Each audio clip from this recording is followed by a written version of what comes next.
2 days ago, I was bleeding out on an operating table fighting for my life in a sterile intensive care unit. My mother did not rush to the hospital. She did not pace the waiting room. Instead, she sent me a picture of a deep dish pizza with a text saying they saved me a slice, but I needed to figure out my own ride home because my sister was trying on wedding dresses. She thought I was just her weak, reliable ATM who would read that text and apologize for ruining their afternoon. She had no idea that her cruel message was the exact moment I decided to use the papers she signed 5 years ago to legally take her house. My name is Emily. I am 31 years old and I work as a senior corporate bookkeeper. For my entire adult life, I have lived by the numbers. I balance ledgers. I reconcile accounts. I ensure that every debt is paid and every asset is protected. But the one ledger I never dared to audit was the one belonging to my own family. If I had, I would have realized years ago that I was bankrupting my own soul to fund their perfect suburban illusion. The harsh fluorescent lights of the intensive care unit were the first things to register when I finally regained consciousness. It is a specific kind of blinding white light that burns straight through your eyelids before you even open them. Then came the sounds. The rhythmic, jarring beep of a heart monitor. The mechanical hiss and sigh of a ventilator somewhere down the hall. The squeak of rubber-soled shoes on linoleum floors. And then a pain so absolute and all-consuming in my abdomen that I could not even draw the breath to scream. I had survived a massive septic rupture. My appendix had burst 3 days earlier, but I had ignored the agonizing cramps and the fever because my mother Barbara had insisted I finish organizing the budget for my sister Jessica's upcoming wedding. I had pushed through the nausea and the cold sweat sitting at my desk at the accounting firm until my vision tunneled and the floor rushed up to meet me. The paramedics who carried me out of my office building told the emergency room doctors that my blood pressure had plummeted to fatal levels. I had flatlined in the back of the ambulance. My heart had literally stopped beating. A team of strangers in blue scrubs had to crack my chest with defibrillator paddles and drag me back across the threshold of death. I woke up alone. There was no warm hand holding mine. There was no tearful mother hovering over my bed thanking God I was alive. There was only the cold, sterile air of the hospital room and a young nurse with kind eyes adjusting my intravenous drip. She smiled gently when she saw my eyes open, but her smile held a deep, heavy pity. "Emily, you are awake," she said softly. "You gave us quite a scare. The surgery was successful, but you had severe sepsis. You have been unconscious for over 48 hours. We need to get your emergency contact forms filled out for the hospital administration.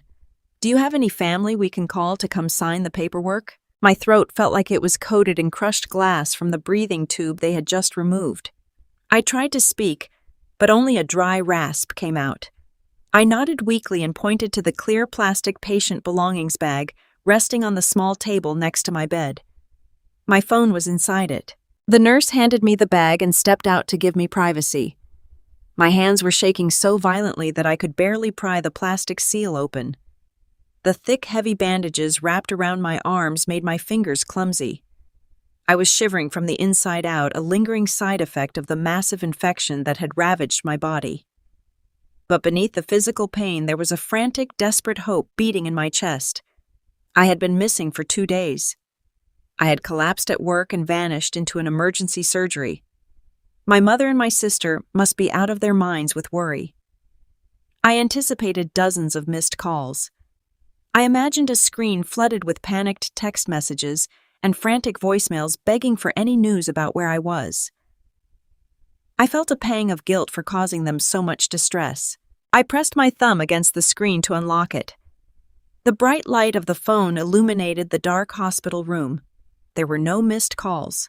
Not a single one. There were no voicemails. There was only one notification.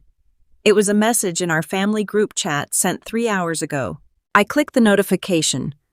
The screen loaded and a photograph popped up. It was a picture taken at an upscale Italian restaurant downtown. In the center of the frame sat a massive gourmet deep dish pizza covered in melted cheese and expensive toppings. Behind the pizza sat my mother Barbara and my younger sister Jessica. They were glowing. Jessica looked radiant, her hair perfectly styled, holding a glass of sparkling wine. My mother had a wide, carefree smile plastered across her face, holding up a slice of pizza with a thick string of cheese pulling away from the pan. In the background, resting on the empty chair beside them, were 4 large glossy shopping bags from the most expensive bridal boutiques in the city. Beneath the photograph was a text message from my mother. It read exactly like this: "We saved you a slice. Jessica's dress shopping took all day and we are exhausted. We are heading home now to relax, so figure out a ride home from wherever you are. Do not expect us to come pick you up." I stared at the glowing screen. I read the words again, and then a 4th time. I read them until the letters started to blur together and lose their meaning. "We saved you a slice. Figure out a ride home." The monitor next to my bed began to beep faster, registering the sudden spike in my heart rate. I squeezed my eyes shut, trying to block out the image of their smiling faces, but it was burned into my retinas. They knew I was at the hospital. My manager at the accounting firm had called my mother the moment the ambulance took me away. He had told her I collapsed. He had told her it looked incredibly serious. But my mother had looked at her schedule, looked at her appointment at the luxury bridal boutique, and decided that my potential death was an inconvenience she simply did not have the time to accommodate. Lying in that hospital bed with tubes running into my veins and staples holding my abdomen together, I felt something inside me break. It was not a violent, noisy shattering. It was a quiet structural collapse. It was the sound of a 20-year-old illusion finally giving way under the crushing weight of reality. For my entire life, I had been the family safety net. I was the reliable one, the boring one, the one who did the math and paid the bills and made sure the light stayed on. While Jessica, the golden child, floated through life pursuing her passions and planning her dream wedding, I worked 60-hour weeks. I lived in a cramped, noisy studio apartment on the bad side of town, eating canned soup and wearing clearance rack clothes. I did it because my mother told me that family requires sacrifice. I did it because she cried and said she would lose the family home if I did not step up and help her. I did it because I believed that if I was useful enough, if I was generous enough, they would eventually love me the way they loved Jessica. I had spent my entire 20s subsidizing their perfect suburban life. I had drained every dollar of my disposable income to ensure my mother could maintain her country club memberships and her polished image. I had quietly absorbed their insults when they called my career boring and my lifestyle plain. I had accepted my role as the background character in the movie of their lives. And what was my return on that investment? A photograph of a pizza. While a surgeon was cutting into my stomach to remove a necrotic organ while my body was fighting a raging infection that almost stopped my heart forever, my mother and my sister were evaluating the delicate lace trim on silk organza wedding gowns. While I was suffocating on a ventilator, they were sipping sparkling wine and complaining about being exhausted from carrying shopping bags. They could not even pause a shopping trip while I was literally coding on an operating table. A strange cold numbness began to spread through my chest, chasing away the physical pain of my surgery. It was the absolute freezing clarity of a bookkeeper who has finally seen the true bottom line. I looked at the photograph of the pizza again. I did not cry. I did not type out a long emotional paragraph begging them to care about me. I did not try to explain that I had almost died. I realized in that sterile room that explaining my pain to them would be like explaining a budget to a thief. They did not care about the deficit they were creating in my life as long as their own accounts were full. I closed the messaging app. My hands had stopped shaking. The frantic, desperate hope that had been beating in my chest just moments ago was completely gone. In its place was a rigid mechanical focus. My mother had always relied on my guilt to manipulate me. She relied on my desperate need for her approval to extract my money and my time and my youth. She thought I was helplessly devoted to them, but she had forgotten one very crucial detail about the boring, responsible daughter she took for granted. She had forgotten that 5 years ago, when she was facing foreclosure because she had secretly squandered her mortgage payments on luxury vacations, I was the one who bailed her out. I was the one who paid the massive tax arrears to save the suburban house she loved more than anything in the world. And she had forgotten exactly what kind of paperwork I had required her to sign in order to get that money. I set the phone down on the hospital tray table. I took a deep, slow breath, feeling the sharp pull of the staples in my stomach. The pain was grounding. It reminded me that I was alive. It reminded me that I had survived. I looked up at the stark white ceiling of the intensive care unit, and I made a promise to myself. I was done being the family safety net. I was done subsidizing their selfishness. I was going to let them enjoy their pizza and their wedding dresses and their sparkling wine. I was going to let them believe that everything was perfectly normal. And then I was going to balance the ledger. I was going to take everything back. The nurse stepped back into the room, holding a clipboard with the emergency contact forms. "Are you feeling all right, Emily?" she asked, looking at my face. "You look a little pale. Do you want me to try calling your mother for you? I know how comforting it is to have family here when you are recovering." I looked at the nurse and offered her a small, perfectly steady smile. "No, thank you," I said, my voice sounding completely different from the dry rasp of a few minutes ago. It was stronger now, colder. "You do not need to call her. I do not have any family coming. I am completely on my own." The nurse frowned, her eyes filling with that same heavy pity. "Are you sure?" she asked softly. "I am absolutely sure," I replied. I reached for the pen she was holding. "Just show me where to sign." As I signed my own name on the hospital intake forms, taking full responsibility for myself, I thought about the other signature I had locked away in a fireproof safe at my apartment. My mother's signature. The signature that proved she did not own the sprawling 4-bedroom house she was currently returning to. The signature that proved the house belonged entirely legally and unequivocally to me. They thought I was helpless, lying in a hospital bed, waiting for their scraps of affection. They had no idea that the silent, invisible bookkeeper they had just discarded was about to become their absolute worst nightmare. The era of my blind loyalty was over. The era of the audit had just begun. The morning after I received that agonizing picture of the pizza, my reality in the intensive care unit settled into a grim, grueling routine. The physical pain was unlike anything I had ever endured. Every time I tried to draw a deep breath, the surgical staples binding my abdomen together pulled and burned like hot wire. The monitors surrounding my bed kept a relentless mechanical vigil over my failing body, checking my pulse and blood oxygen every few minutes. I felt entirely stripped of my dignity. I was a 31-year-old professional woman reduced to wearing a thin hospital gown tethered to bags of saline and heavy intravenous antibiotics. I had spent my entire adult life being fiercely independent, being the one who solved everyone else's problems. But right then, I could not even sit up without the assistance of a nurse. It was around 10 in the morning when the heavy door to my room swung open. A woman walked in carrying a digital tablet against her chest. She wore a tailored navy blue blazer that looked completely out of place among the pale scrubs of the nursing staff. She introduced herself as Brenda, a patient financial advocate for the hospital billing department. Her voice was gentle, soothing, and entirely practiced. She had the delicate daily task of discussing money with people who were quite literally fighting for their lives. Brenda stood at the foot of my bed and gently explained that because my condition had required an immediate out-of-network surgical team to save my life, my health insurance would only cover a portion of the emergency procedures. Before they could transfer me from the intensive care unit down to a standard recovery floor, they needed to collect my deductible copay. The total amount required immediately was $3,500. Brenda looked at me with deep sympathy, her voice dropping to a comforting whisper as she offered to discuss flexible payment plans or financial aid hardship forms. She was deeply accustomed to the sheer terror that washes over patients when they are handed a massive, unexpected medical bill while lying in a hospital bed. But I did not feel terror.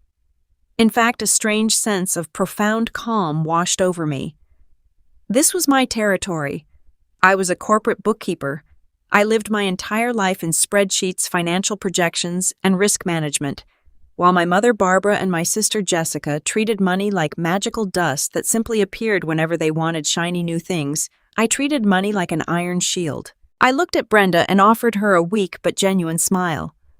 I told her it was perfectly fine and that she did not need to print out any payment plan paperwork. I told her I could cover the entire emergency amount right now via a direct routing transfer. I just needed my phone from the plastic belongings bag. As my trembling fingers gripped my phone, my mind went back to the specific bank account I was about to open. The Family Emergency Fund. The very name of it now tasted like bitter ash in my mouth. I had established that high-yield savings account 7 years ago. I remembered the exact day because it was the day Barbara had broken down in our kitchen, weeping uncontrollably. She had clutched a stack of past-due utility bills and sobbed that she was going to lose everything. My father had passed away years prior, leaving a modest life insurance policy that she had burned through in record time to maintain her upscale country club image. She told me she was terrified of the future. She begged me to help her build a safety net so she would never have to feel that crushing financial anxiety again. So I did what the good, responsible daughter always does. I sacrificed my own youth to secure her peace of mind. I opened the account and put her name on it as a joint authorized owner so she would always feel a tangible sense of security. I told her the money was there for absolute worst-case scenarios only. A broken furnace in the dead of winter. A devastating car accident. A life-saving emergency surgery. For 7 long years, I deposited 30% of my net income into that account. I did not just save that money, I bled for it. When my coworkers invited me on weekend trips to wine country, I declined, saying I had extra ledgers to balance. When my winter boots wore thin and let the snow in, I superglued the soles back together instead of buying new ones. I lived in a noisy, drafty studio apartment directly above a busy commercial street because the rent was cheap enough to allow my heavy savings rate. Every time I felt exhausted or deprived, I would log into that banking app and watch the balance grow. It had finally reached exactly $18,000. $18,000 of my isolation and discipline. I truly believed I was doing a noble thing. I believed that when a real-life altering disaster struck, that money would be the shield that protected my family. Well, the disaster had arrived. My appendix had violently ruptured. Septic shock had ravaged my bloodstream. I had flatlined in the back of an ambulance and had my chest shocked back to life by paramedics. If this was not the absolute definition of an emergency, nothing was. I opened my banking application. My thumb hovered over the glass screen. I was ready to read my routing number to Brenda so she could process the payment and let me move to a quieter recovery room. I tapped the secure folder where the joint savings account lived. The app paused. The little blue circle spun in the center of the white screen. I waited, breathing through the pain in my stomach. And then the numbers materialized. I stared at the screen. I squeezed my eyes shut tight, pushing through a sudden wave of nausea, and opened them again. The numbers did not change. Available balance: $0.00. My heart physically stuttered in my chest. The cardiac monitor next to my bed let out a sharp warning beep as my pulse, erratic and weak, spiked wildly. I stared at the big, bold 0. It made no sense. It defied the laws of mathematics and reality. I told myself it was simply a bank error, a technical glitch. The hospital internet was notoriously terrible, and apps often failed to load correctly. I dragged my thumb down the glass screen, forcing the application to refresh the data. The circle spun again. It stopped. $0.00. A cold, clammy sweat broke out across my forehead, completely separate from my surgical fever. Brenda took a step closer, her polite smile vanishing instantly. "Emily, are you all right?" she asked, her voice laced with sudden, genuine concern. "Do I need to call your nurse in here?" I shook my head violently, unable to form words. My fingers were operating on pure, frantic adrenaline now. I tapped the account details to bring up the transaction ledger. I needed to see the history. I needed to know exactly where the glitch had occurred so I could call the fraud department. The ledger populated instantly on my screen. There was no glitch. There was no bank error. At the very top of the screen, sitting in stark red digital ink, was a single massive withdrawal. Minus $18,000. The entire balance had been cleared out, down to the very last penny. I looked at the timestamp printed next to the transaction. It had been processed yesterday at 2:14 in the afternoon. My breath caught in my throat like a jagged stone. I knew exactly where I was yesterday at 2:14 in the afternoon. I was lying naked on an operating table under blinding surgical lights while doctors frantically pumped heavy antibiotics into my veins and sliced open my abdomen to clean out a deadly infection.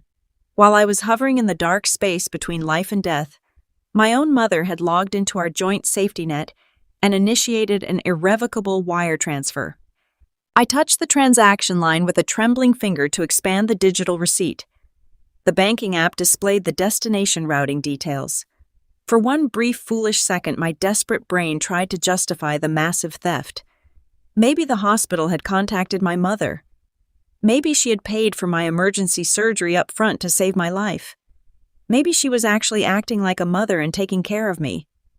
Then I read the name of the receiving institution. Oakbrook Heritage Country Club. The words hit me with the destructive force of a freight train. The air rushed out of my lungs, leaving me gasping in the sterile hospital room. Oakbrook Heritage Country Club was not a medical facility.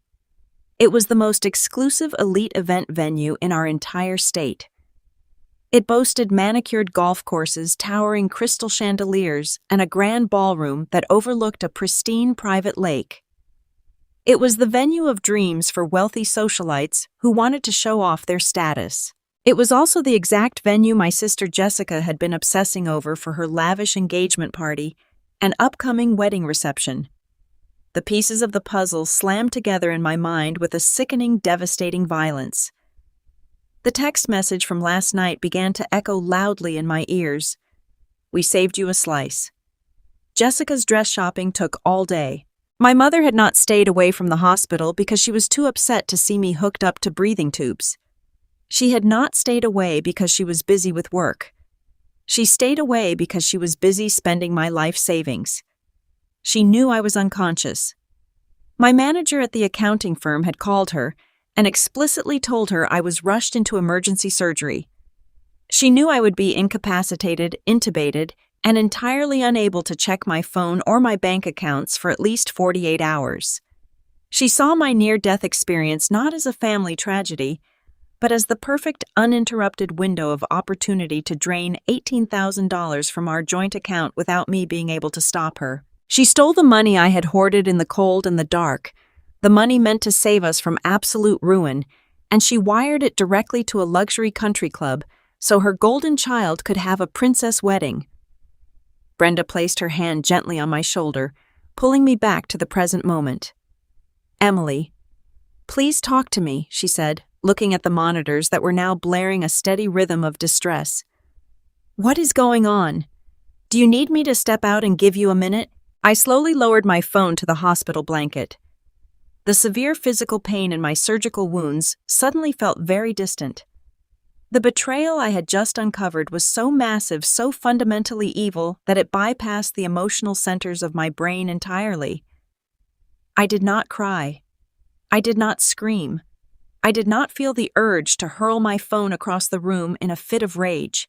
Instead, I felt an absolute terrifying silence wash over my mind. For my entire adult life, I had allowed my mother and sister to treat me like a lower-class citizen in my own family. I had absorbed their subtle insults about my plain clothes and my boring career. I had financed their delusions of grandeur. I had believed that if I just worked hard enough and proved my financial value, they would eventually love me. But looking at that digital receipt, looking at the ultimate undeniable proof that my mother would happily step over my bleeding body to buy upscale ice sculptures for Jessica, I realized that love was never on the table. I was not a daughter to Barbara. I was a resource. I was a blind, stupid workhorse meant to pull their carriage. But I was not stupid anymore. The desperate young woman who had entered that hospital 2 days ago begging for her family's affection had died on that operating table. The woman who woke up was a seasoned corporate bookkeeper who had just discovered a massive fraudulent discrepancy in the ledger. I looked up at Brenda. The tears that had been threatening to spill over my eyelashes completely dried up, replaced by a burning, unnatural focus. My voice, when I finally spoke, was as cold and sharp as a surgeon's scalpel. "I apologize, Brenda," I said, maintaining perfectly steady eye contact. "It appears I have been the victim of severe financial fraud. The funds I intended to use today have been stolen from my account while I was incapacitated in surgery. I will need to set up that flexible payment plan after all." Brenda looked taken aback by the sudden intense shift in my demeanor. She nodded slowly, pulling a paper form from her clipboard. "Of course, Emily," she said softly. "We can absolutely do that right now. I am so deeply sorry you are dealing with this kind of stress while trying to recover." I took the pen from her hand and signed the payment agreement with firm, deliberate strokes. Every movement of the pen felt like a promise to myself. My mother thought she was a genius. She thought she had pulled off the perfect heist because the account was technically joint, giving her the legal right to initiate transfers without my secondary approval. She thought I would wake up, see the zero balance, and just accept it to keep the peace like I always did. She thought I would swallow the theft because I was too weak and too desperate for a family to ever fight back. But Barbara had made a fatal miscalculation. She was so entirely focused on stealing my liquid cash for a wedding venue that she completely forgot about the other piece of paper she had signed 5 years ago. A piece of paper that was far more valuable than $18,000. A piece of paper that I held the sole original copy of locked away in my fireproof safe. She wanted to play ruthless financial games with my money while I was bleeding in the intensive care unit. That was perfectly fine. She could keep the country club deposit. She could celebrate her golden child's wedding. But by the time I was finished auditing this family, she was going to wish she had never learned how to initiate a wire transfer. The absolute destruction of Barbara and Jessica's perfect suburban illusion was no longer just a fantasy. It was an accounting certainty. By the 4th day in the intensive care unit, the constant hum of the machines had become a suffocating background noise. My body felt like a lead weight pinned to the mattress by tubes and wires. The heavy intravenous antibiotics were finally conquering the septic infection, but the powerful painkillers left my mind swimming in a dangerous, cloudy fog. It was 2 p.m. when the solid wooden door to my room finally swung open. I braced myself, expecting another nurse or perhaps a billing administrator with more bad news. Instead, my mother Barbara and my younger sister Jessica walked in. They did not rush to my bedside in a panic. They did not bring a vase of cheap grocery store flowers or a balloon. They did not even bother to pretend they were relieved to see me breathing. Barbara was clutching a thick beige manila folder tightly against her designer trench coat. Jessica was trailing behind her, loudly typing on her smartphone and sighing heavily. My mother stopped at the foot of my hospital bed and dramatically fanned her face with her free hand. She looked around the sterile room with absolute disgust. "Emily. The parking situation at this hospital is an absolute nightmare," she announced. Her voice carried that familiar grating tone of a woman who believes the entire universe was constructed merely to inconvenience her. We had to park 3 blocks away in a damp concrete garage and walk through the rain. My suede shoes are completely ruined. I stared at her. I had literally flatlined 4 days ago, and her opening sentence was a complaint about parking. Jessica did not even look up from her bright screen. She just leaned against the wall and groaned. "Mom, can we please hurry this up? The florist is expecting us at 3:30 to finalize the centerpieces, and if we are late, she is going to charge us a cancellation fee. I cannot deal with this kind of stress right now. My skin is breaking out." I lay there listening to the 2 women I had spent my entire 20s supporting. I had sacrificed my youth, my savings, and my peace of mind to keep a roof over their heads and food on their table. And yet, standing in a room where I had nearly died, they could only focus on their own trivial dramas. It was a staggering display of narcissism, but the cold, absolute clarity I had found 2 days prior kept my heart rate perfectly steady on the monitor beside me. I watched my mother approach the side of my bed. She leaned over, but she did not touch my shoulder or brush the hair from my sweating forehead. She did not ask about my pain levels or what the surgeons had told me regarding my recovery. Instead, she placed the thick manila folder directly onto my lap, resting it precariously against my heavy bandages. "Look, Emily.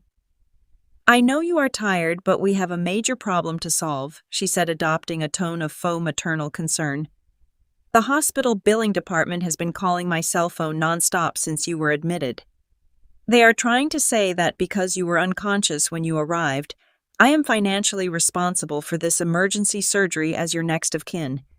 You know how tight money is for me right now. I cannot afford to take on a massive medical debt because you neglected your health and let your appendix burst." The sheer audacity of her statement almost made me laugh. She was claiming poverty when I knew for an absolute fact she had just wired $18,000 of my money to a luxury country club. But I kept my face blank, perfectly maintaining the illusion of a weak, heavily medicated patient. I coughed softly, allowing a grimace of pain to cross my features. "What do you need me to do, Mom?" I whispered, letting my voice tremble just enough to sound pathetic and compliant. Barbara smiled a tight, triumphant little smirk. She pulled a heavy pen from her designer purse and clicked it open.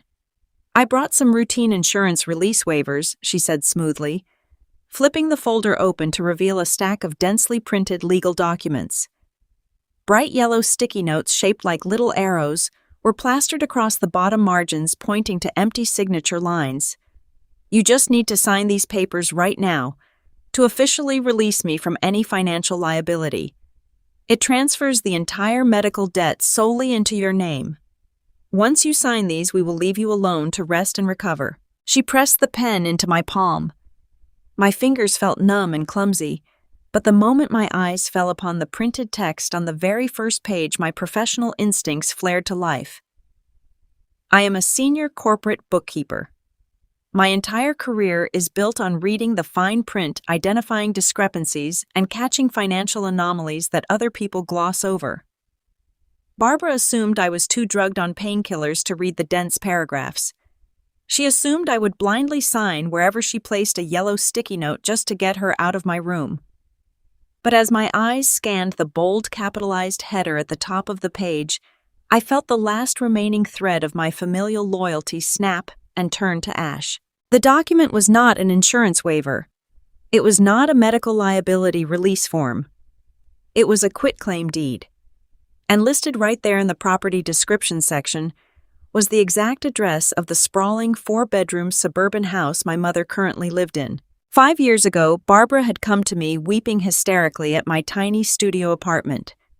She had secretly stopped paying her property taxes for 3 years, funneling the money into luxury vacations and expensive clothes to keep up appearances with her wealthy country club friends.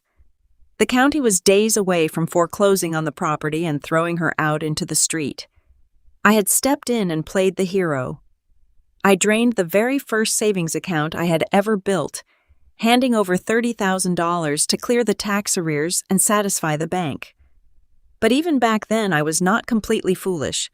I refused to hand her the cash blindly. As a condition of my financial bailout, I required Barbara to legally sign the deed of the house over to me. I took full ownership of the $600,000 property and assumed the mortgage payments, allowing my mother and my sister to live there rent-free, while I rented a cheap, noisy apartment across town. I did it to protect the asset from her reckless spending and to ensure they always had a safe place to live.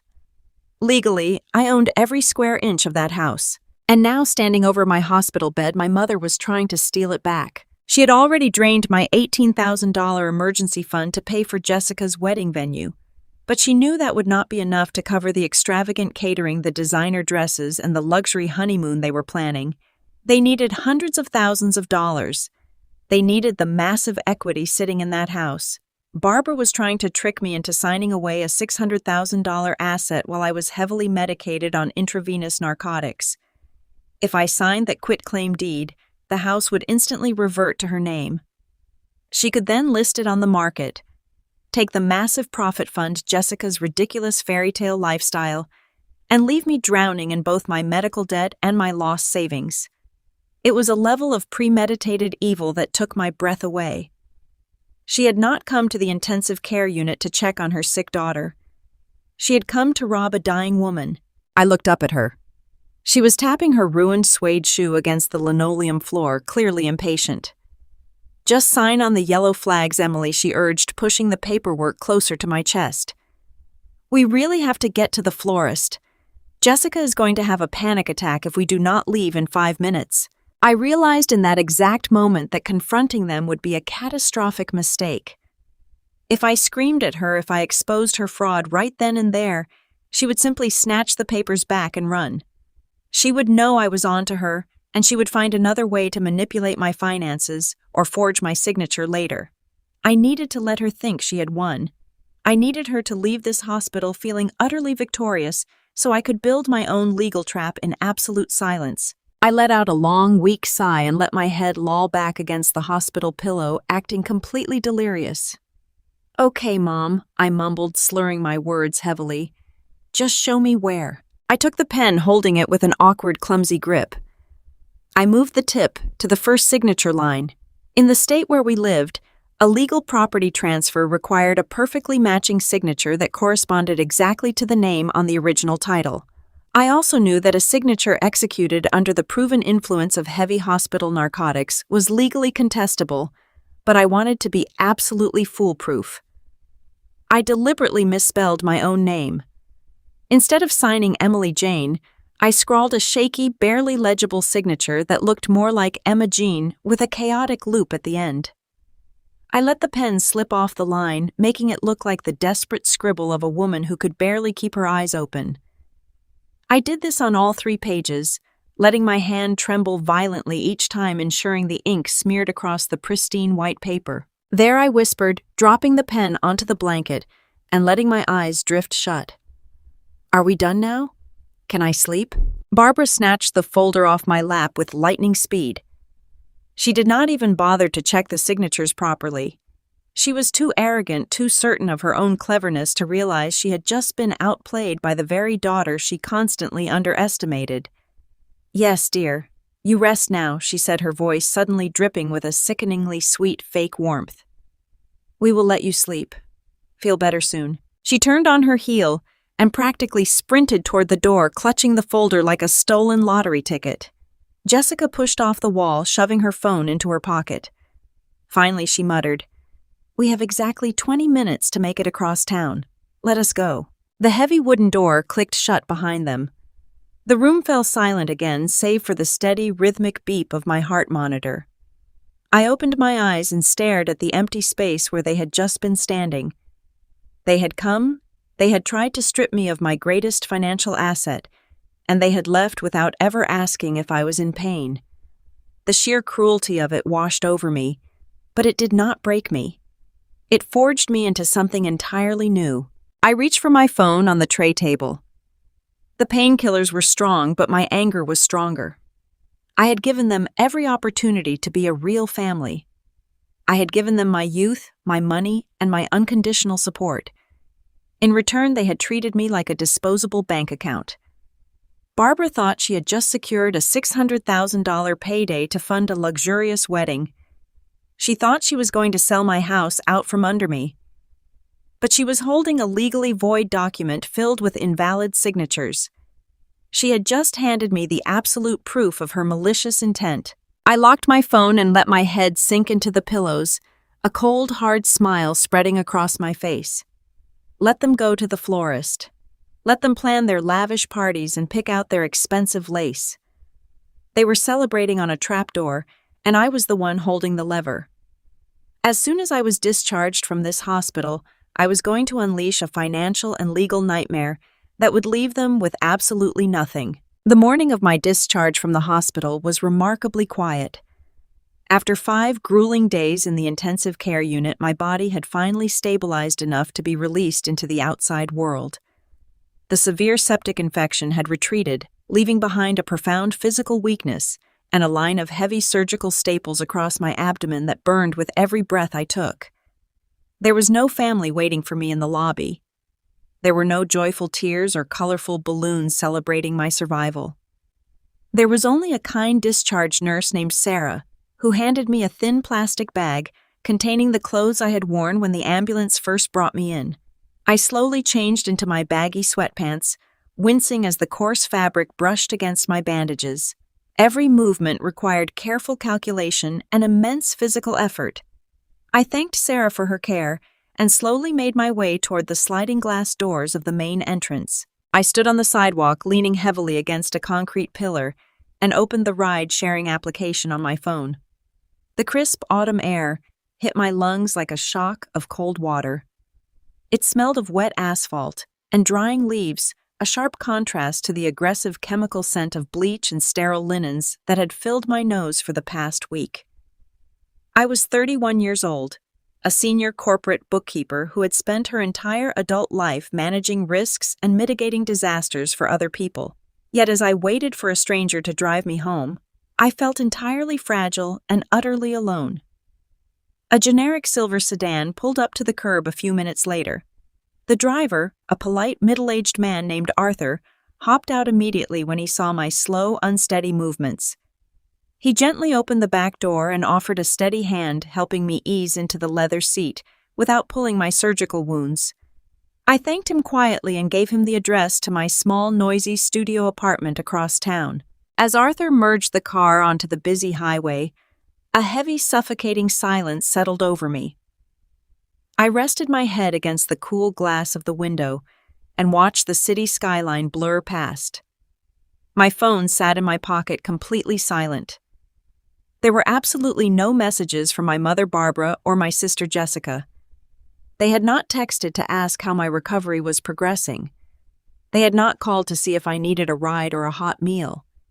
They had completely vanished back into their luxurious bubble the exact second they believed they had successfully tricked me into signing that voided quitclaim deed. They assumed I was still lying in a narcotic haze safely tucked away in a hospital bed, out of sight and out of mind. They assumed the $18,000 they had stolen from my emergency fund was currently buying them the perfect weekend. I looked at the digital clock glowing on the dashboard. It was just past 1 p.m. on a Saturday. Suddenly, an overwhelming, unnatural urge gripped my chest. It was not a desire to confront them or scream at them. It was the fundamental, unyielding instinct of an auditor who needed to verify a catastrophic discrepancy. I needed to see exactly what my near-death experience had purchased. I needed to look the betrayal in the eye. I leaned forward, ignoring the sharp, searing sting in my stomach, and asked Arthur if he would mind taking a slight detour before heading to my apartment. I offered him a generous cash tip for the inconvenience. He smiled kindly through the rearview mirror and agreed, tapping the new destination into his navigation system. We took the next exit, heading straight toward the sprawling, affluent suburbs of Elmwood Hills. The drive took about 30 minutes. As we crossed the neighborhood boundary line, the scenery dramatically shifted from busy commercial blocks and cramped apartment buildings to towering ancient oak trees and pristine manicured lawns. This was the neighborhood where I grew up. This was the neighborhood where my mother had almost lost everything to tax foreclosure 5 years ago because she preferred buying designer handbags over paying her property taxes. This was the neighborhood where I had drained the very first savings account I ever built, handing over $30,000 to buy the house outright and save her from public humiliation. We turned onto Oakwood Drive, a wide, sweeping street lined with beautiful colonial homes. I asked Arthur to slow down to a crawl as we approached the end of the cul-de-sac. My heart began to pound a steady, violent drum against my ribs. I told him to pull over across the street from the large white house with the expansive wraparound porch and the dark green shutters. It was my house. The house I legally owned. The house my mother lived in rent-free while I scraped by in a damp studio across the city. Arthur put the car in park and asked if I wanted him to wait. I told him I just needed a few minutes. I rolled down the back window, letting the cool autumn breeze wash over my face, and I looked across the quiet suburban street. What I saw on that sprawling front lawn completely stole the breath from my lungs. The entire property had been transformed into a massive, luxurious event space. It looked like a scene pulled directly from a wealthy lifestyle magazine. 3 enormous, pristine white canvas tents were pitched across the manicured grass, stretching all the way into the expansive backyard. Two sleek black catering vans, bearing the gold logo of the most expensive culinary company in the city, were parked in the wide driveway. Men and women in crisp, formal black uniforms were hurrying back and forth carrying heavy silver chafing dishes and towering tiered dessert stands into the main dining tent. A dedicated team of florists was busy assembling massive cascading arches of white roses, imported orchids, and delicate blue hydrangeas around the front entrance of the house. I watched a large delivery truck pull up to the curb and unload dozens of elegant gold Chiavari chairs. Another worker was carefully maneuvering a massive glittering ice sculpture shaped like a pair of intertwined swans toward the back patio. It was not just a simple family dinner. It was not a casual backyard barbecue. They were throwing a monumental, lavish, upscale engagement party for Jessica. I sat frozen in the shadows of the back seat, watching the extravagant scene unfold with absolute horrifying clarity. My analytical brain automatically began to run the numbers calculating the sheer cost of the luxury displayed across the street. Those imported floral arrangements easily cost $5,000 alone. The premium catering company, with their silver trays and uniformed staff, commanded at least a $10,000 minimum for weekend events. The heavy canvas tent rentals, the custom ice sculptures, the gold seating. The math was simple and completely devastating. I was looking at the exact physical manifestation of my stolen $18,000 emergency fund. While I was lying unconscious in a sterile hospital room fighting off septic shock, my mother and sister had drained my life savings to fund a fairy tale party. They had taken the money I hoarded to protect them from ruin and spent it on champagne and flowers. And they had the absolute unmitigated audacity to host this incredibly expensive stolen celebration on the lawn of the very house that I legally owned. They were preparing to drink expensive wine purchased with my blood money on property that belonged entirely to me on the exact day the hospital discharged me. Suddenly, the heavy oak front door of the house swung open. My mother Barbara stepped out onto the wide porch. She was wearing a stunning, expensive emerald green wrap dress, and her hair was styled in a perfect, elegant blowout. She was holding a crystal flute of sparkling wine, laughing brightly and tossing her head back as she directed a frustrated catering manager toward the backyard setup. A moment later, Jessica joined her. The golden child was wearing a custom white silk cocktail dress that clung perfectly to her figure with a glittering diamond necklace resting against her collarbone. Jessica hugged our mother tightly, pointing excitedly at the cascading floral arches. They looked so incredibly happy. They looked wealthy, carefree, and entirely unbothered by the fact that their daughter and sister had almost died a few days prior. They believed they were completely untouchable. They believed they had successfully outsmarted the boring, quiet bookkeeper who always paid their bills and absorbed their cruelty. They thought the voided quitclaim deed I had signed with a fake, messy signature in the intensive care unit was a binding legal document that gave them the house. They thought the $18,000 was theirs to keep. They stood on that porch smiling at the caterers, living in a complete delusion of absolute victory. I sat in the back of the generic silver sedan, completely invisible to them. I did not cry. The betrayal was so deep, so entirely sociopathic, that it bypassed my tear ducts completely and settled directly into the marrow of my bones. I watched my mother adjust a white rose on the floral archway, and I felt a profound, terrifying sense of peace wash over me. For years I had agonized over how to make them love me. I had bent over backward trying to prove my worth, hoping that one day they would see me as a valuable member of the family instead of a convenient financial resource. Looking at them now, laughing under a tent funded by fraud, I realized I no longer cared if they loved me. I did not want their love. I wanted my house back. I wanted my money back. I wanted absolute unyielding justice. I made a silent, irrevocable vow right there in the back seat of the car. I was going to let them have their beautiful, lavish party today. I was going to let them eat their expensive catered food and dance under their imported flowers. I would not interrupt their joy or cause a scene on the front lawn.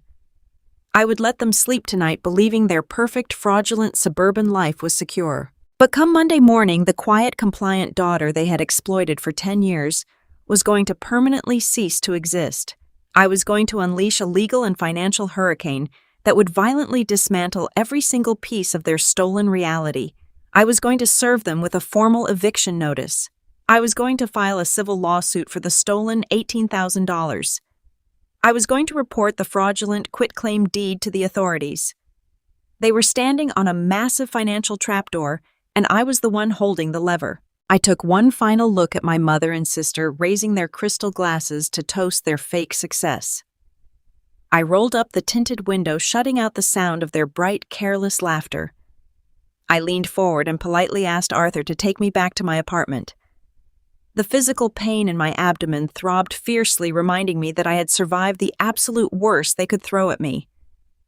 I settled into the leather seat and closed my eyes, letting the quiet hum of the engine calm my racing thoughts. I needed to go home and rest. I had a massive amount of paperwork to organize and a very ruthless real estate attorney to hire. The season of my sacrifice was officially over. The season of the audit had begun. The sharp autumn wind bit through my thin wool coat as I stood outside the towering glass facade of the downtown law firm. Every breath I took sent a harsh, burning sensation across the surgical staples in my abdomen. It had only been 48 hours since the hospital discharged me, but I refused to stay in bed. The image of my mother and sister laughing under those imported floral arches on my front lawn was permanently burned into my mind. I adjusted the heavy leather tote bag on my shoulder, feeling the solid weight of 5 years of financial records inside. I pushed through the revolving doors and walked into the polished marble lobby of Sterling and Hayes. I was not here to see a friendly neighborhood mediator. I had spent my entire Sunday researching the most aggressive corporate and real estate litigators in the city. I needed a predator. I needed someone who viewed financial fraud not as a tragic family misunderstanding, but as a battlefield. That led me to David. David was a senior partner known for dismantling complex embezzlement rings and crushing fraudulent property claims with absolute surgical precision. The receptionist guided me down a long, silent hallway paneled in dark walnut. She opened the door to a massive corner office overlooking the sprawling city skyline. David sat behind a vast, immaculate desk. He wore a perfectly tailored charcoal suit and possessed the calculating, unblinking gaze of a man who missed absolutely nothing. He stood up and offered a firm handshake. He noticed the slight wince I could not hide as I lowered myself into the leather chair across from him, but he did not offer empty pity. "You stated on the phone that you are dealing with an urgent case of property theft and financial fraud, Emily," he said. His voice was deep, resonant, and entirely strictly business. "Tell me exactly what we are looking at." I did not offer him a tearful, emotional backstory. I did not cry about how my mother had abandoned me in the intensive care unit while I was dying of septic shock. I spoke to him exactly as I would speak to a senior managing partner at my accounting firm.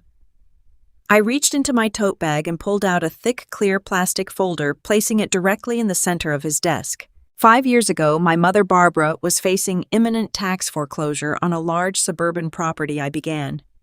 My voice was perfectly steady, despite the lingering fever in my veins. To prevent her from losing the house and facing public humiliation in her upscale social circle, I paid the $30,000 tax arrears out of my own savings. However, I am a bookkeeper. I do not hand out cash without collateral. I required her to legally transfer the property ownership entirely to me.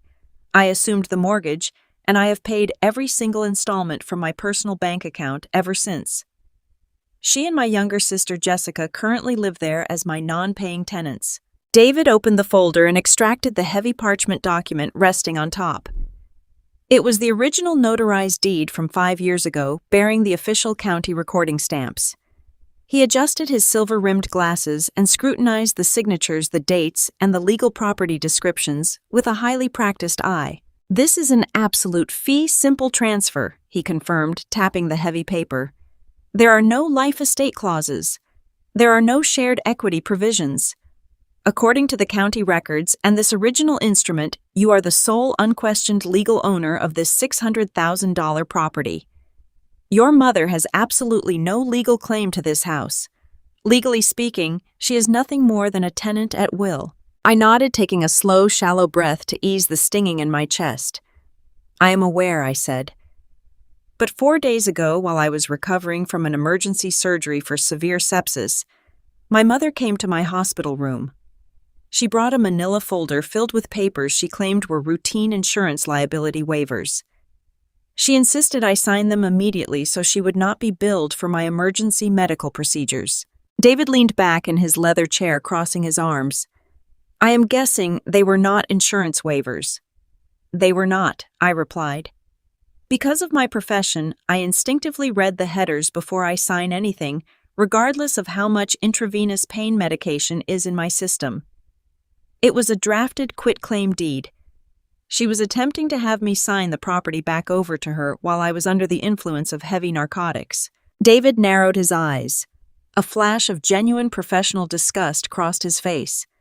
Attempting to execute a property transfer with a heavily medicated patient in an intensive care unit is a phenomenal display of malicious intent, he said, his tone turning icy. Did you sign the document? I did, I answered, holding his intense gaze, but I deliberately botched the signature. I scribbled a messy fake name that looks nothing like my legal signature and let the ink smear across the page. She was so impatient to get back to her wedding planning that she snatched the folder without checking the execution. She currently believes she holds a valid, unrecorded deed to my home. A slow, sharp smile spread across David's face. It was the smile of a shark that had just smelled blood in the water. That is brilliant, Emily. If she attempts to file that document with the county clerk, she will be submitting a fraudulent instrument. But why the sudden urgency to steal the house back after 5 years of living there rent-free? I reached into my bag again and pulled out a freshly printed bank ledger. I slid it across the mahogany desk toward him. Because my sister Jessica is getting married, I explained smoothly, and they require a massive amount of capital to fund the luxury wedding she feels she deserves. They plan to sell the house out from under me to pay for it. I know this because of what you are looking at right now. That is the transaction history for a joint high-yield savings account I originally opened to serve as a catastrophic emergency fund to protect my mother from her own financial incompetence. David reviewed the spreadsheet, his finger tracing the line item at the very top. A single outbound wire transfer of $18,000. I had a near-death experience last week. I continued the cold, hard reality of the situation, keeping my posture rigid. I flatlined in an ambulance. My manager informed my mother that I was in emergency surgery and could not be reached. Instead of coming to the hospital, she used that window of my total incapacitation to drain every single dollar from the emergency fund. I tracked the routing number. The money was wired directly to a luxury country club as a non-refundable deposit for my sister's upcoming engagement party and wedding venue. David set the paper down and steepled his fingers, resting his chin against his hands. He looked at me with a newfound, profound respect. You realize, of course, that because her name is listed on the joint account, she technically had the administrative authority to initiate a transfer. He played the devil's advocate, testing my understanding of the law. I am a senior corporate bookkeeper, David, I countered without missing a beat. I am very well versed in banking regulations. While she had administrative access, the money in that account was deposited entirely by me. Every single paycheck, every single transfer originated from my individual corporate salary. Furthermore, wiring joint funds to a third-party luxury event venue for the exclusive benefit of a non-account holder, namely my sister, while the primary depositor is undergoing life-saving surgery, perfectly establishes a clear pattern of financial exploitation and bad faith. In a civil court, it is textbook conversion of assets. David let out a low, appreciative chuckle. He picked up his expensive silver pen and clicked it open. You are exactly right, Emily. She weaponized your medical emergency to commit civil fraud. They are operating under the incredibly foolish assumption that because you have always been the quiet, reliable family provider, you will simply absorb this massive theft to keep the peace. They think you are weak. I leaned forward, resting my hands on the edge of his desk. I am not weak, David. I am just tired of paying for people who would gladly let me die if it meant they could afford better floral arrangements. I want them out of my house. I want my money back. I want to dismantle their entire reality so thoroughly that they never attempt to manipulate another human being again. What is our first move? Do we file the lawsuit today? Do we send the police to the engagement party? David held up a hand, shaking his head slightly. The shark-like smile returned to his face even wider this time. No, we do absolutely nothing of the sort. If we strike right now, we simply interrupt their party. They will panic. They will hire a cheap defense lawyer, and they will try to claim the $18,000 was an early wedding gift you had previously authorized. We do not want to give them the opportunity to construct a defense. We want to give them the rope to hang themselves completely. I listened intently, the pain in my abdomen momentarily forgotten. Explain the strategy, I said. In corporate litigation and fraud recovery. David began leaning over his desk. We follow a very specific rule. When your opponent is making a catastrophic mistake, you do not interrupt them. Right now, your mother and sister believe they are wealthy. They believe they have an $18,000 venue secured, and they believe they possess a valid deed to a $600,000 asset they can sell tomorrow. What do people like that do when they think they have unlimited funds? They spend, I answered, the realization dawning on me. They spend money they do not actually have. Exactly, David nodded, his eyes gleaming with tactical anticipation. If they believe the house is theirs to sell, they are going to sign contracts with caterers, with florists, with luxury bridal boutiques. They are going to commit themselves to tens of thousands of dollars in vendor agreements based on the fraudulent assumption of that home equity. We are going to let them dig that financial grave as deep as they possibly can. We will wait until they have passed the point of no return. He pulled a crisp white legal pad toward him and began writing rapidly. Here is the operational timeline, he instructed. First, I am going to draft a legally bulletproof 30-day notice to quit. This is the formal eviction document demanding Barbara and Jessica vacate the premises. It terminates their tenancy at will. However, we are not going to serve it today.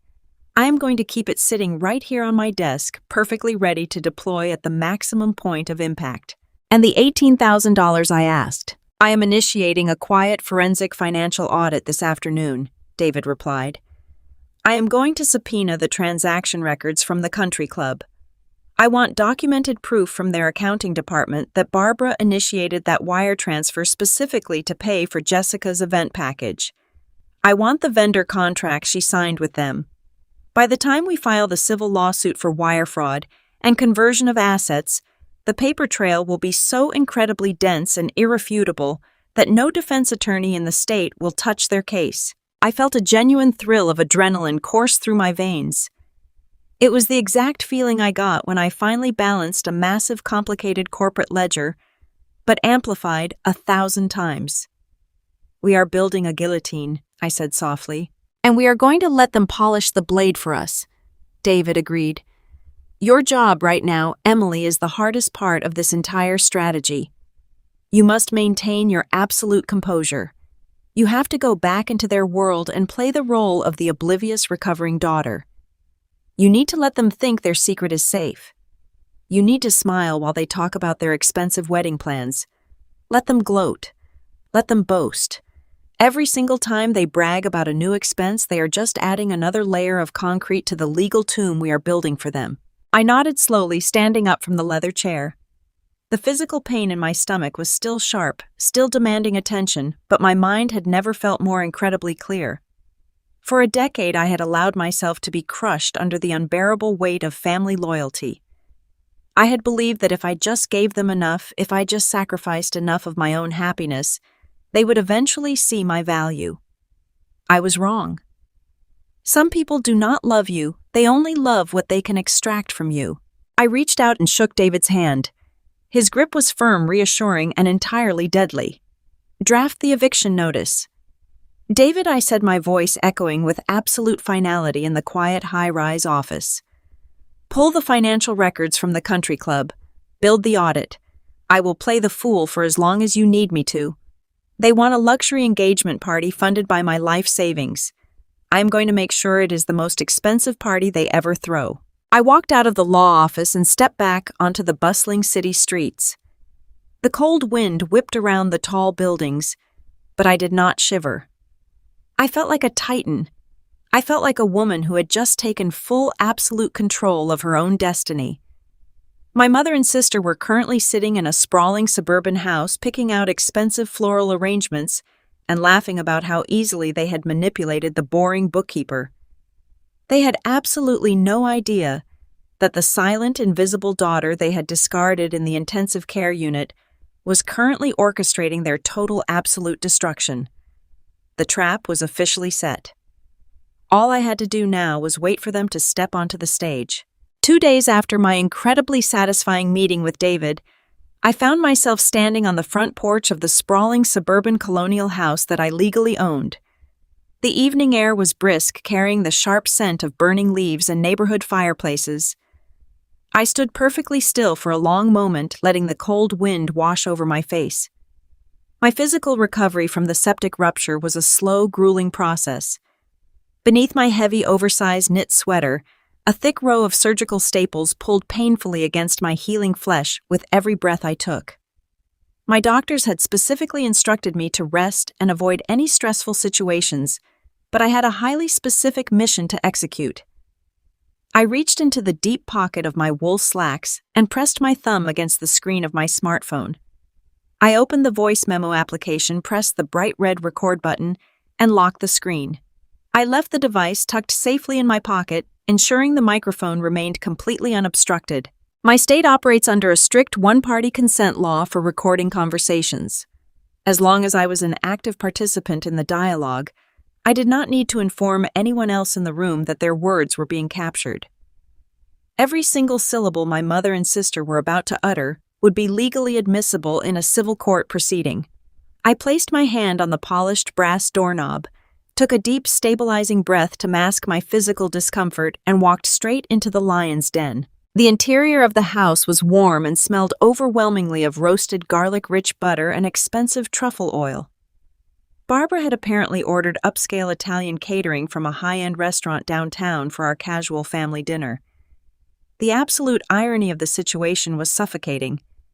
My mother was preparing to serve me a lavish meal paid for by the $18,000 she had stolen from my catastrophic emergency savings account. I slowly made my way down the hallway, moving with deliberate caution to avoid tearing my stitches. I entered the formal dining room and found my younger sister Jessica sitting at the head of the massive mahogany table. The polished wood surface was completely covered in glossy bridal magazines, expensive fabric swatches, and thick ivory cardstock samples. Jessica was typing furiously on her smartphone, her brow furrowed in a display of intense manufactured stress. She barely glanced up when I walked into the room. My mother was standing at the antique wooden sideboard, pouring herself a generous glass of imported red wine. She turned and offered me a tight, performative smile that did not reach her eyes. "Emily, you finally made it," Barbara said, waving her manicured hand toward a heavy wooden chair. "Sit down quickly. We have an enormous amount of planning to discuss, and Jessica is incredibly overwhelmed today." I eased myself into the high-backed dining chair, carefully managing my posture so my surgical wounds would remain stable. I kept my expression perfectly neutral, offering a meek, compliant nod. "I am here, Mom," I said, my voice soft and intentionally weak. "What is going on?" Jessica tossed a heavy bridal magazine across the table. It landed with a loud slap against the wood. "My wedding planner just completely ruined my entire aesthetic vision," she groaned, leaning back and crossing her arms defensively. "I specifically requested cascading walls of imported white peonies and rare blue hydrangeas for the country club ballroom entrance, but the vendor just sent over the revised invoice for the imported flowers, and it is $10,000 over our current floral budget." $10,000, Emily. Can you believe how absolutely ridiculous these vendors are being right now? I kept my face entirely blank, staring at the glossy pages scattered across the table. "That is a substantial amount of money for temporary floral arrangements." "Jessica," I murmured, playing the exact role of the cautious but eternally helpful older sister they expected me to be. Barbara brought her wine glass to the table and took a seat directly next to her golden child. "It is an investment in her future, Emily," my mother corrected sharply, her tone dripping with condescension. "Greg comes from a very prominent, wealthy family. We have to maintain a certain standard of luxury. We cannot have the country club ballroom looking cheap or sparse. It would reflect terribly on all of us, and I will not be embarrassed in front of his parents." I folded my hands in my lap, resting them just inches above the pocket concealing my recording device. "So how exactly are you planning to cover the $10,000 difference?" I asked, keeping my tone perfectly innocent and inquisitive. Barbara sighed heavily, looking at me with the exact expression of manufactured pity she always utilized right before demanding my money. "Well, we were looking at the wedding budget this afternoon," she began, swirling her red wine. "Since you are out of the intensive care unit and getting back on your feet, we thought this would be a perfect opportunity for you to step up and contribute to the family. You have excellent credit, Emily. You have always been so responsible with your little spreadsheets. Securing a $10,000 personal loan would be absolutely nothing for you. You could go to the bank on Tuesday and wire the funds directly to the floral vendor." My heart beat a slow, steady rhythm against my ribs. I sat in a house I owned listening to two women who had already drained my entire life savings while I was unconscious on an operating table. Now I was sitting in front of them, fresh out of the hospital, and their immediate solution to a floral deficit was to boldly demand I go into personal debt. They did not ask how I was going to pay my own staggering medical bills. They did not ask if I was physically capable of returning to my corporate accounting job to earn a paycheck. They did not care if I bankrupted myself. They only saw me as a convenient line of credit waiting to be exploited. "A personal loan," I repeated, letting a deliberate tremor of manufactured anxiety slip into my voice. "Mom, I do not know if I can do that. I checked my banking application a few days ago while I was lying in the hospital. The joint emergency fund is completely empty. The entire $18,000 is just gone." I was absolutely terrified. I thought a criminal had hacked into our accounts and stolen everything. This was the critical moment. I needed her to admit to the massive theft out loud, clearly and without any ambiguity. The recording application in my pocket was silently capturing every single breath in the room. Barbara rolled her eyes and took a long sip of her wine. She did not look guilty. She did not look ashamed. She looked profoundly annoyed that I was even bringing the missing money up during dinner. "Nobody hacked your account, Emily," she said, waving her hand dismissively. "I transferred the funds myself. The country club required a massive non-refundable deposit to secure the grand ballroom for the engagement party and the wedding reception. You were asleep in the hospital anyway, so you obviously were not using the money at the time." I forced my eyes to widen, acting entirely submissive and deeply confused. "But Mom, that was my emergency savings," I pleaded, letting my voice crack perfectly. "I deposited every single dollar of that money from my bookkeeping salary over 7 years. I specifically needed it to pay my surgical deductibles and my recovery costs. You took all $18,000 while I was having surgery." "Oh, stop being so dramatic," Jessica chimed in, flipping through another glossy magazine page without even looking at me. "You always try to make everything about your own problems. It is a joint banking account, Emily. Mom has her legal name on it. She has every right to use the money however she sees fit." Barbara nodded vigorously, validating her golden child's complete delusion. "Exactly," she agreed, setting her wine glass down with a sharp clink. "Family shares, Emily. You have a steady, reliable job. You can easily build that savings account back up over the next year or two. But Jessica's luxury wedding is a once-in-a-lifetime event. I took the $18,000 because family helps family. Now are you going to apply for the $10,000 personal loan for the imported flowers, or are you going to be incredibly selfish and ruin your sister's special day?" The sheer towering audacity of her statement echoed in the quiet dining room. I had it. I had the absolute verbal confirmation recorded in crystal-clear digital audio. She explicitly admitted to taking the funds knowing perfectly well I had deposited them. She admitted she executed the transfer while I was incapacitated in the hospital. She openly admitted she spent the money on a luxury event venue instead of a family emergency. My attorney David had instructed me to build a legal tomb for them, and Barbara had just cheerfully handed me the final brick. In a civil courtroom, playing this audio recording would guarantee an absolute victory for wire fraud and malicious conversion of assets.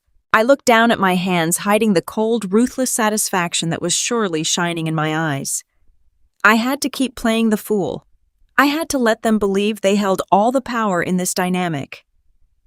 I took a deep, shaky breath and looked back up at them wearing the convincing mask of a defeated, loyal daughter who had finally given up the fight.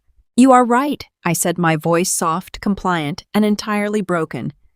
"Family helps family. I should not be so selfish about my medical bills.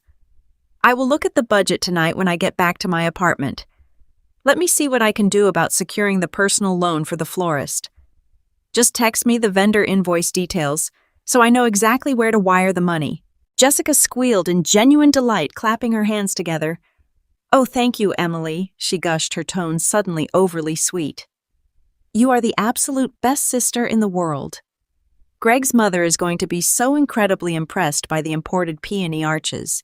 It is going to look stunning in the photographs." Barbara smiled warmly, raising her glass of wine toward me in a mock toast. "I knew we could count on you, Emily," she said, her voice thick with manipulative praise.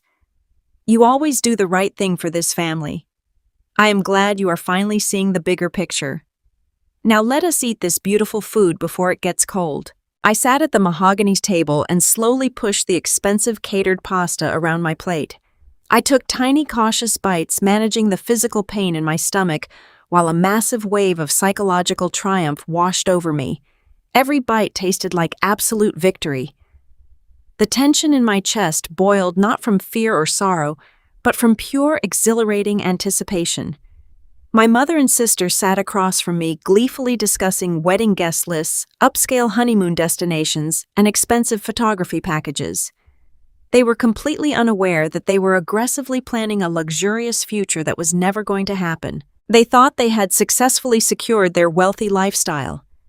They thought they had chained me to their endless debt forever. But as I sat in the dining room of the house that I legally owned, carrying a hidden recording device that proved their explicit financial fraud, I knew the undeniable truth. I was holding the heavy executioner's axe, and they were cheerfully laying their own heads directly onto the chopping block. David and I had deliberately chosen to let Barbara and Jessica continue their reckless spending spree. By allowing them to sign vendor contracts and commit to massive financial obligations based on the fraudulent assumption that they owned this house, we were maximizing the legal damages for our upcoming civil suit. I would let them sign every single catering contract. I would let them order every single imported flower. I would smile and nod and play the pathetic, obedient fool until the absolute perfect moment to strike. They wanted to build a fairy tale using my stolen life savings. I was going to ensure that when their castle finally crumbled, it would bury them completely. 3 days after that suffocating family dinner, my physical strength was finally beginning to catch up with my absolute determination. The heavy surgical staples in my abdomen still pulled uncomfortably when I moved, but the septic fever had completely vanished from my bloodstream. I was sitting at the small dining table in my quiet studio apartment, reviewing a stack of remote bookkeeping files for my corporate clients when my phone broke the morning silence. The caller identification displayed the name of my real estate attorney, David. I answered the call, immediately expecting a brief administrative update regarding the financial audit we had initiated against the luxury country club. Instead, the tone of his voice instantly told me that the battlefield had completely changed. "Emily, I need you to come down to the office right now," David said, his voice stripped of its usual smooth corporate polish. He sounded intensely focused, practically vibrating with a sharp, predatory energy. "The financial trap we set for your mother just triggered a massive secondary alarm. She is moving much faster and much more recklessly than either of us anticipated." I did not ask any pointless questions. I closed my laptop carefully, put on a structured blazer to hide my bandages, and ordered a rideshare to the downtown financial district. The drive took 20 minutes, but my mind raced the entire time. Barbara and Jessica had already stolen $18,000 from my emergency savings account to secure a luxury venue for an engagement party. They had already attempted to trick me into signing a quitclaim deed while I was heavily medicated in an intensive care unit. I genuinely struggled to imagine what could possibly escalate their deception any further. They had already crossed the line from toxic family dynamics into actionable civil fraud. When I walked into the expansive corner office, David was standing by the floor-to-ceiling windows, looking out over the gray city skyline. He turned around as soon as the heavy wooden door clicked shut behind me. He walked over to his immaculate mahogany desk and gestured for me to take a seat. He did not look like an attorney preparing to deliver bad news. He looked like a grandmaster in a chess tournament who had just watched his opponent unknowingly move their most valuable piece directly into a fatal snare. "When you first hired me to protect your property, I placed a digital title monitor on the county registry for your home," David explained, taking his seat across from me. "In the world of real estate law, a title monitor acts as a silent tripwire. If anyone attempts to file a deed, pull a secondary loan, or initiate a property transfer under that specific residential address, I get an immediate automated notification from the county clerk." I nodded slowly, folding my hands tightly in my lap. "And the alarm was triggered this morning?" I asked, feeling a cold knot of anticipation form in my chest. David shook his head. "Not a transfer," he corrected smoothly. "A listing agreement. Your mother just contacted a fast cash real estate broker to put your $600,000 home on the open market." I stared at him, my mind struggling to process the sheer towering audacity of the statement.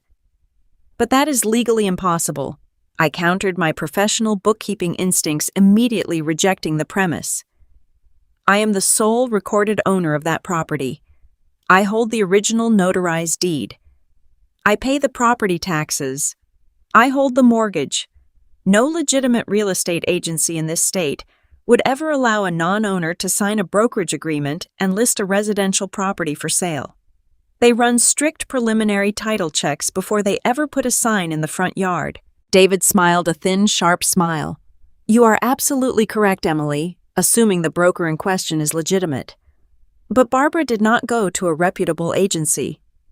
She contacted a notoriously aggressive discount broker named Vince.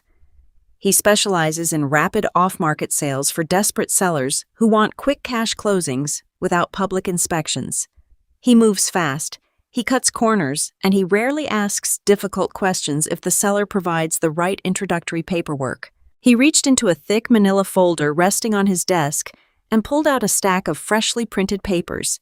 He slid the documents across the polished wood directly toward me. And Barbara provided him with exactly what he needed to bypass the title verification, David said, his voice dropping to a low, serious register. She provided him with a general durable power of attorney. I picked up the papers. My hands felt completely numb. It was a standard 4-page legal template, the kind you could easily download and print from any generic legal website. The heading clearly stated that it granted full comprehensive authority to manage, sell, transfer, and liquidate all real estate assets. My name was typed clearly at the top as the principal grantor. Barbara was listed as my sole authorized legal agent. I flipped to the final page of the document. The breath caught painfully in my throat. Right there on the bottom line, perfectly centered above my printed name, was a signature. It was not the messy, chaotic, fake scribble I had purposely botched on the quitclaim deed in the intensive care unit. It was a flawless, meticulous forgery of my actual legal signature. It matched the signature on my driver's license perfectly. "She forged my name," I whispered, staring at the blue ink on the copied page. The reality of the betrayal hit me with a sickening physical force. My mother had actually sat down at a desk, pulled out a copy of my real signature, and painstakingly practiced tracing my name until she could replicate it flawlessly. She had literally stolen my legal identity to sell the roof over her own head, just so she could extract the cash. "That is not even the worst part," David noted, pointing his expensive silver pen at the bottom corner of the page. "Look at the notary stamp." I shifted my gaze to the circular black seal stamped next to the forged signature. It belonged to a licensed notary public. The date of execution was listed as 3 days ago.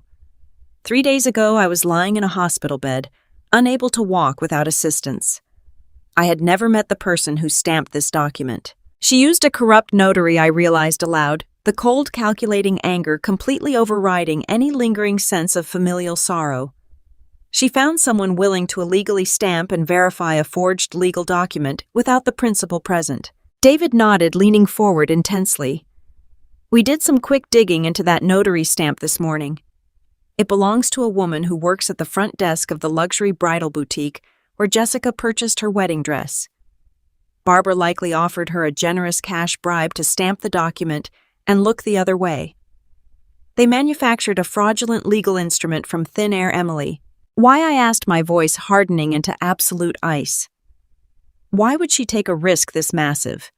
Why would she commit identity theft to sell a house she currently lives in for free? Because the $18,000 she stole from your emergency fund was merely the down payment for the wedding venue, David answered, pulling out a second sheet of paper.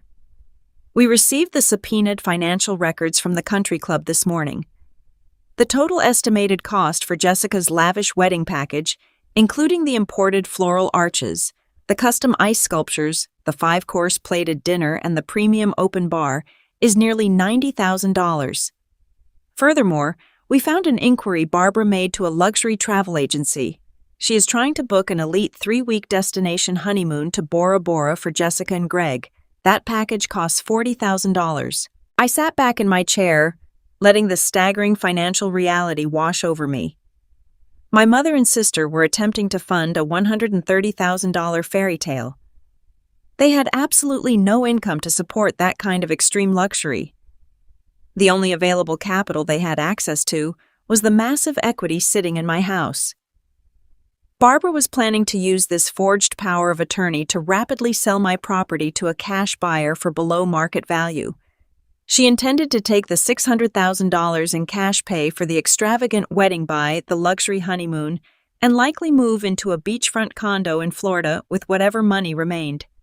She was perfectly willing to leave me completely homeless, utterly bankrupt, and drowning in medical debt, just so her golden child could post beautiful pictures on social media. We can stop this right now, David stated, his tone shifting into protective legal mode. I have a cease and desist order already drafted.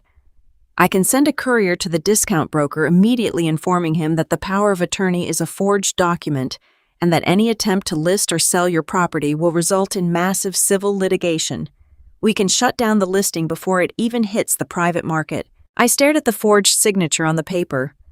I looked at the curves of the letters my mother had carefully practiced copying. She did not view me as a daughter. She did not view me as a human being who had almost died of sepsis.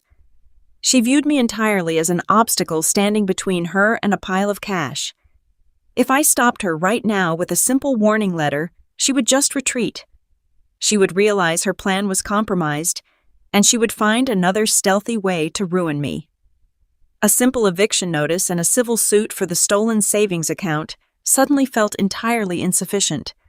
Civil lawsuits could be dragged out for years in mediation. Evictions could be delayed by clever tenant lawyers. I wanted something faster. I wanted something permanent. Do not send the cease and desist order I commanded, placing the forged document back onto the mahogany desk. My voice was dangerously calm, echoing with an absolute chilling finality. David paused, raising an eyebrow in genuine surprise. Emily, if we do not notify the broker, she will officially sign the representation agreement. She will actively engage in the sale of stolen property. I leaned forward, meeting his sharp gaze without blinking. Exactly, I said. Let her list the house. Let her sit down with that discount broker and physically sign the residential listing agreement using that forged power of attorney. David stared at me, the corners of his mouth slowly turning upward as he realized exactly what I was orchestrating. You want her to cross the line, he murmured, his voice laced with deep professional respect. Right now she has only drafted a forged document, I explained, tapping the paper with my index finger. But the moment she presents that fraudulent instrument to a licensed real estate broker to initiate a high-value commercial transaction, it completely transcends a civil family dispute. It becomes a massive criminal offense. It becomes felony forgery. It becomes attempted grand larceny. She wants to play high-stakes financial games with my life. Let her play. Let her commit the felony. The silence in the opulent office was thick and heavy, charged with the sheer magnitude of the decision I had just made. By allowing my mother to proceed with the fake listing, I was purposefully allowing her to construct her own criminal indictment. I was no longer just preparing to evict a toxic tenant. I was preparing to hand a prosecutor a perfectly wrapped, airtight felony case against my own family. We let her sign the brokerage agreement. I continued my tone entirely clinical and completely devoid of mercy. We let her actively solicit cash offers. We wait until she has accumulated absolute undeniable proof of criminal intent. And when she stands up at that ridiculous country club engagement party to brag to all her wealthy friends about how she secured the perfect future for Jessica, we do not just serve her with an eviction notice. We drop the entire criminal referral right on her table. David picked up his silver pen and slowly tapped it against the desk. You understand that once we initiate a criminal referral for felony forgery and wire fraud, there is no going back.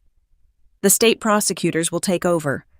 Your mother could face mandatory prison time. She will lose absolutely everything. I thought about the dark intensive care unit. I thought about waking up alone to the harsh beeping of a heart monitor, terrified and in agonizing pain.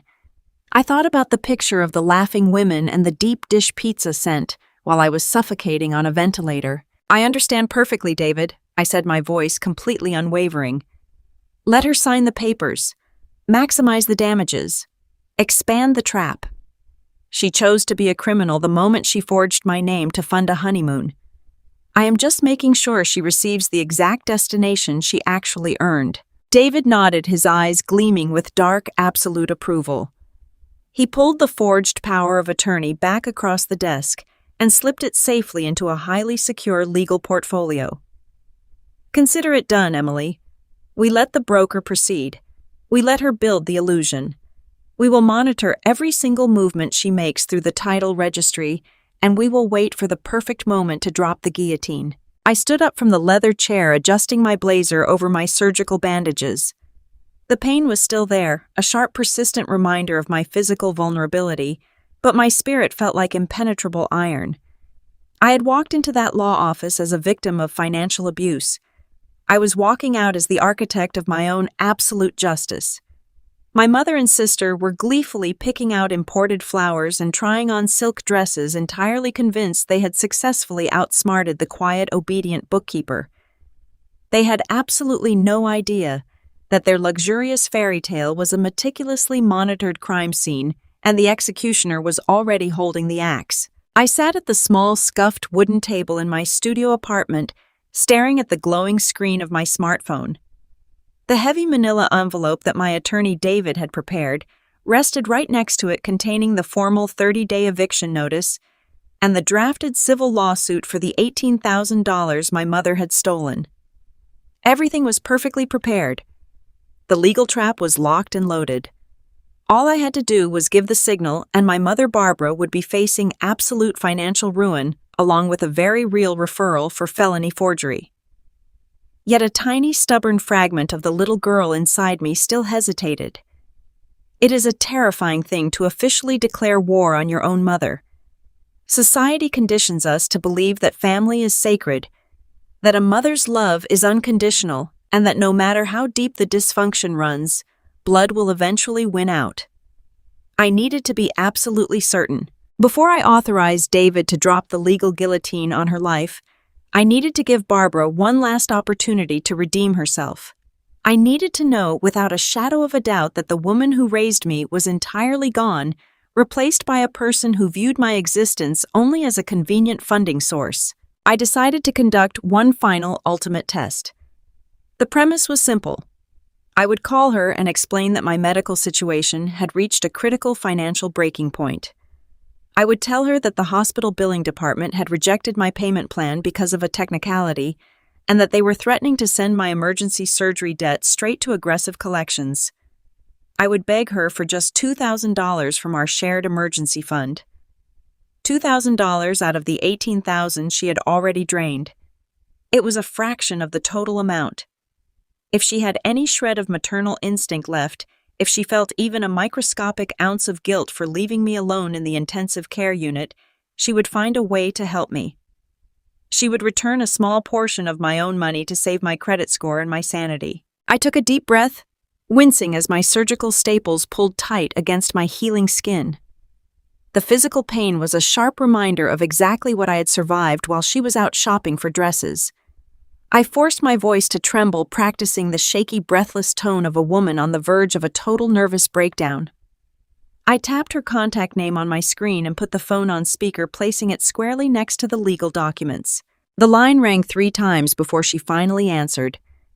The background noise immediately flooded my quiet apartment. I could hear the clinking of fine crystal glassware, the soft murmur of upscale dining conversation, and the distinct muffled voice of a waiter reciting daily specials. Barbara was clearly out to a lavish lunch, probably at the exact luxury country club she was currently trying to impress. "Yes, Emily, what is it?" she answered. Her tone was clipped impatient and dripping with profound annoyance. She sounded like a busy executive who had just been interrupted by a persistent telemarketer. "Mom," I whispered, letting my breath catch authentically in my throat. "Mom, I am so sorry to bother you right now, but I'm having a massive crisis. I really need your help." I let out a carefully constructed sob.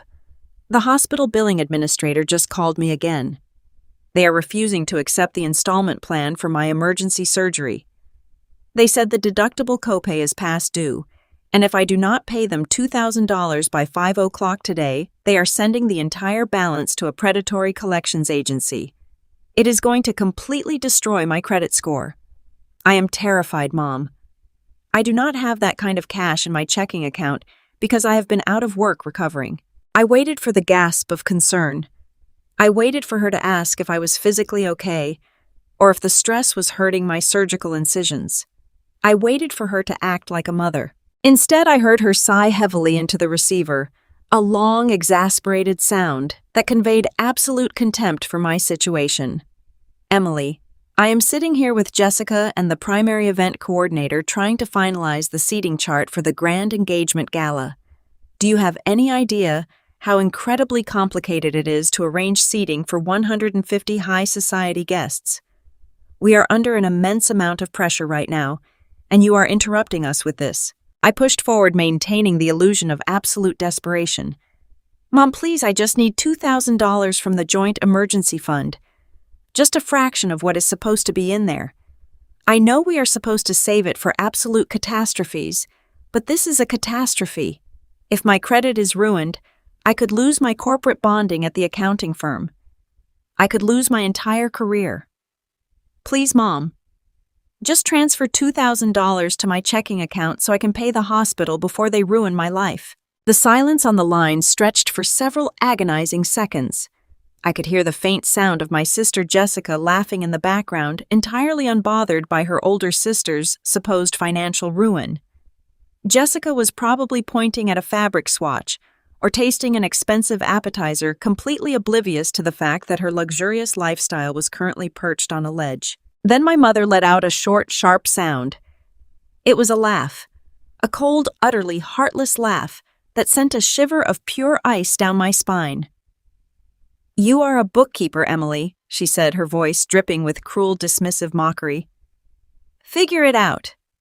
Jessica needs her ice sculptures, and I cannot be dragged down by your drama right now." I stared at the phone. The words hung in the air of my quiet apartment, heavy and toxic. "Did you hear me, Mom?" I asked, dropping the crying act just slightly, allowing a sliver of my true coldness to bleed through. "I am telling you that I'm going to be sent to collections over a life-saving surgery, and you are talking about ice sculptures." We already discussed this at the family dinner. Barbara snapped her patience, completely evaporated. "The emergency fund is empty. I moved the money to secure the country club venue. I told you then that Jessica's luxury wedding is a once-in-a-lifetime event, and we absolutely have to maintain our status in this community. Ice sculptures are not cheap, Emily. The custom imported swans she wants for the ballroom entrance are running us nearly $3,000 alone. I am certainly not going to cancel my daughter's beautiful centerpieces. just because you failed to manage your own medical insurance properly. She was blaming me. She had stolen $18,000 of my hard-earned money, and she was actively blaming me for not having better insurance coverage for an unpredictable ruptured appendix. The psychological gymnastics required to justify that level of theft were truly staggering. "You are an adult, Emily," she continued, her tone lecturing and severe. "Take out a high-interest personal loan. Put the hospital bill on a credit card. Call your accounting firm and ask for an advance on your next paycheck. Do whatever you have to do, but stop bothering me with your endless complaining. We have real problems to solve today. The floral designer is trying to substitute standard white roses for the premium blue orchids, and I simply will not allow it. Our guests expect the very best." I sat perfectly still. The sheer magnitude of her callousness was almost difficult to comprehend.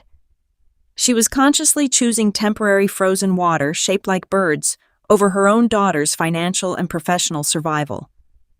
She was explicitly acknowledging the theft, prioritizing a luxury party decoration over the crushing medical debt I incurred while fighting septic shock. "Mom," I said, my voice dropping to a flat, quiet whisper.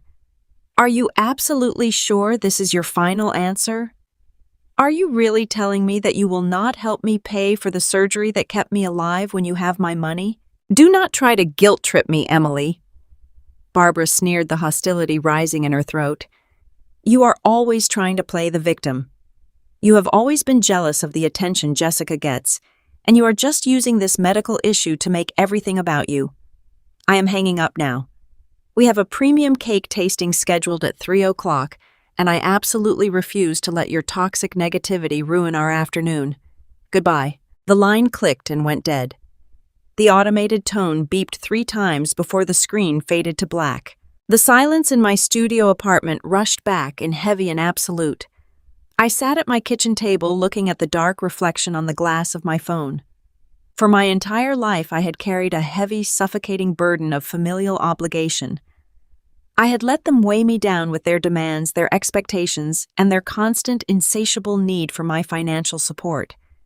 I had always believed that deep down beneath the selfishness and the vanity, there was a mother who loved me, and a sister who cared about me. I had held on to that tiny, fragile hope for 31 years, sacrificing my own comfort just to catch a glimpse of their affection. But in the span of a 3-minute phone call, that hope did not just die.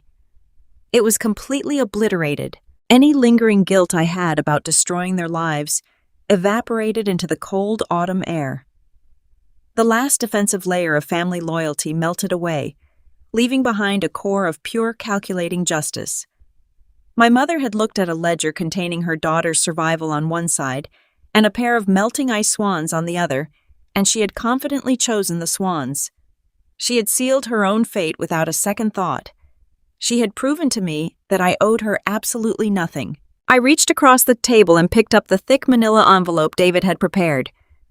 I pulled out the 30-day eviction notice. I read over the harsh, uncompromising legal language demanding that Barbara and Jessica vacate my property. I looked at the drafted civil lawsuit for wire fraud, outlining the exact timeline of how she stole my $18,000 while I was under anesthesia. And I thought about the forged power of attorney currently sitting in David's highly secure file, a felony crime she had willingly committed just to fund a luxury honeymoon. I did not feel sad anymore. I did not feel angry. I felt incredibly powerful. My mother thought she was dealing with a weak, compliant bookkeeper who would just figure it out and quietly absorb the abuse. She thought my silence was submission.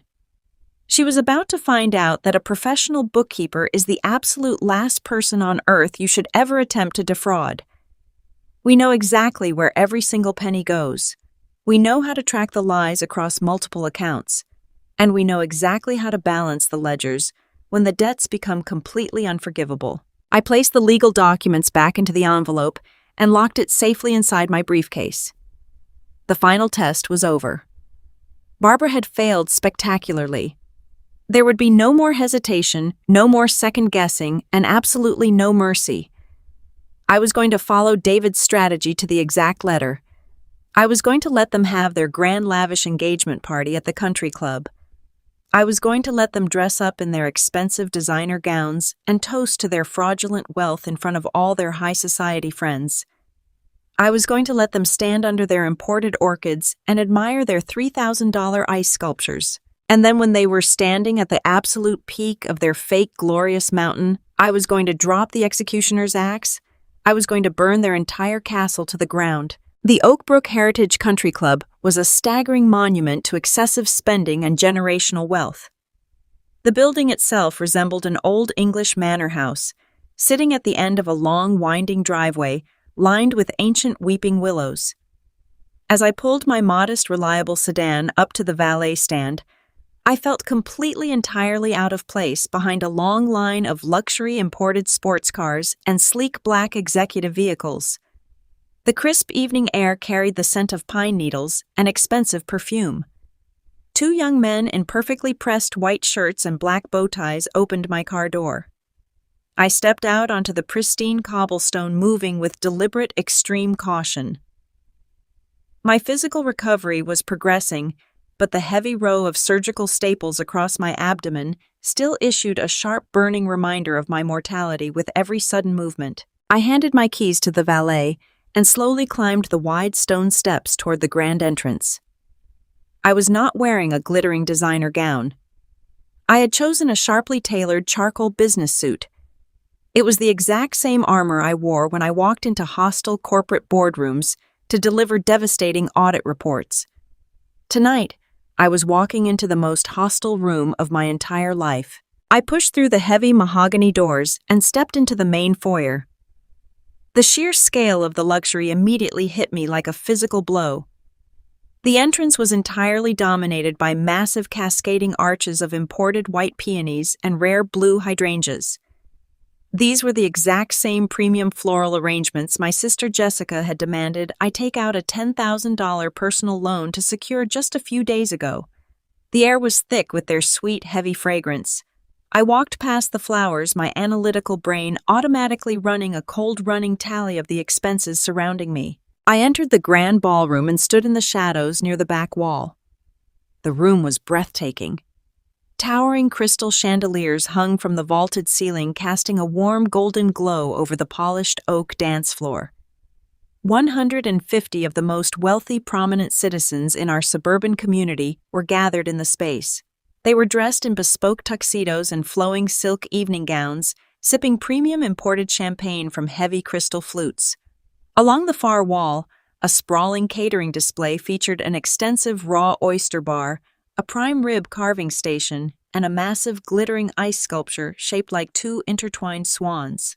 Every single detail in the room represented a direct, calculated theft. I stood there sipping a glass of plain sparkling water, looking at the ice swans and the imported orchids. I was looking at the physical manifestation of my entire life savings.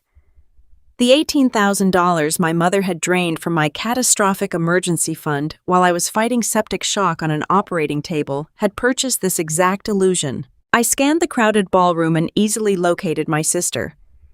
Jessica was floating through the center of the room, soaking up the attention like a minor celebrity holding court. She wore an absolutely stunning custom white silk cocktail dress that caught the ambient light with every single movement. A heavy glittering diamond necklace rested against her collarbone, matching the massive engagement ring on her left hand. She was laughing loudly, her head thrown back in an expression of pure manufactured joy. Standing right beside her was her new fiancé, Greg. He was a tall, handsome man with a genuinely warm, trusting smile. Greg was the only son of a very prominent local family who owned a massive regional logistics company. He came from genuine, secure generational wealth. He looked at Jessica with absolute total adoration, entirely oblivious to the predatory nature of the women he was marrying into. Greg and his wealthy parents, mingling nearby with their country club friends, had absolutely no idea that this lavish party was being funded by stolen medical money. They believed they were joining families with a successful, sophisticated matriarch. That matriarch was currently standing near the front of the stage holding a glass of dark red wine. My mother Barbara wore an emerald green designer gown that hugged her figure perfectly. Her hair was styled in a flawless, expensive blowout. She moved through the crowd with absolute supreme confidence, touching the arms of local politicians and corporate executives, whispering jokes and projecting the perfect image of a wealthy, successful suburban widow. She was playing her role to absolute perfection. She believed she had completely secured her future. She believed that the forged power of attorney sitting in a corrupt broker's office gave her the absolute right to sell my home and pocket hundreds of thousands of dollars. I watched them from the back of the room, completely invisible in my dark suit. The tension in my chest was not born of sorrow or betrayal. The time for crying over my broken family had ended the moment Barbara told me to figure out my own medical debt while she prioritized melting ice sculptures. The tension I felt now was the pure, cold, exhilarating anticipation of an auditor holding the absolute final proof of a catastrophic fraud. I knew my attorney David was actively monitoring the digital title registry for my property.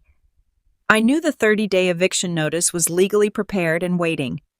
I knew the forensic financial trace on the stolen $18,000 was already secured. I was standing in a room full of people celebrating a mirage, and I was the only person holding a match. After an hour of elegant mingling and expensive appetizers, the string quartet in the corner of the room slowly faded out their music. A sharp, clear ringing sound echoed through the grand ballroom. Barbara was standing near the front of the room, tapping a silver dessert spoon against her crystal wine glass. The low murmur of wealthy conversation gradually died down as all 150 guests turned their attention toward her. Barbara smiled warmly and walked gracefully up the 2 small steps onto the elevated stage.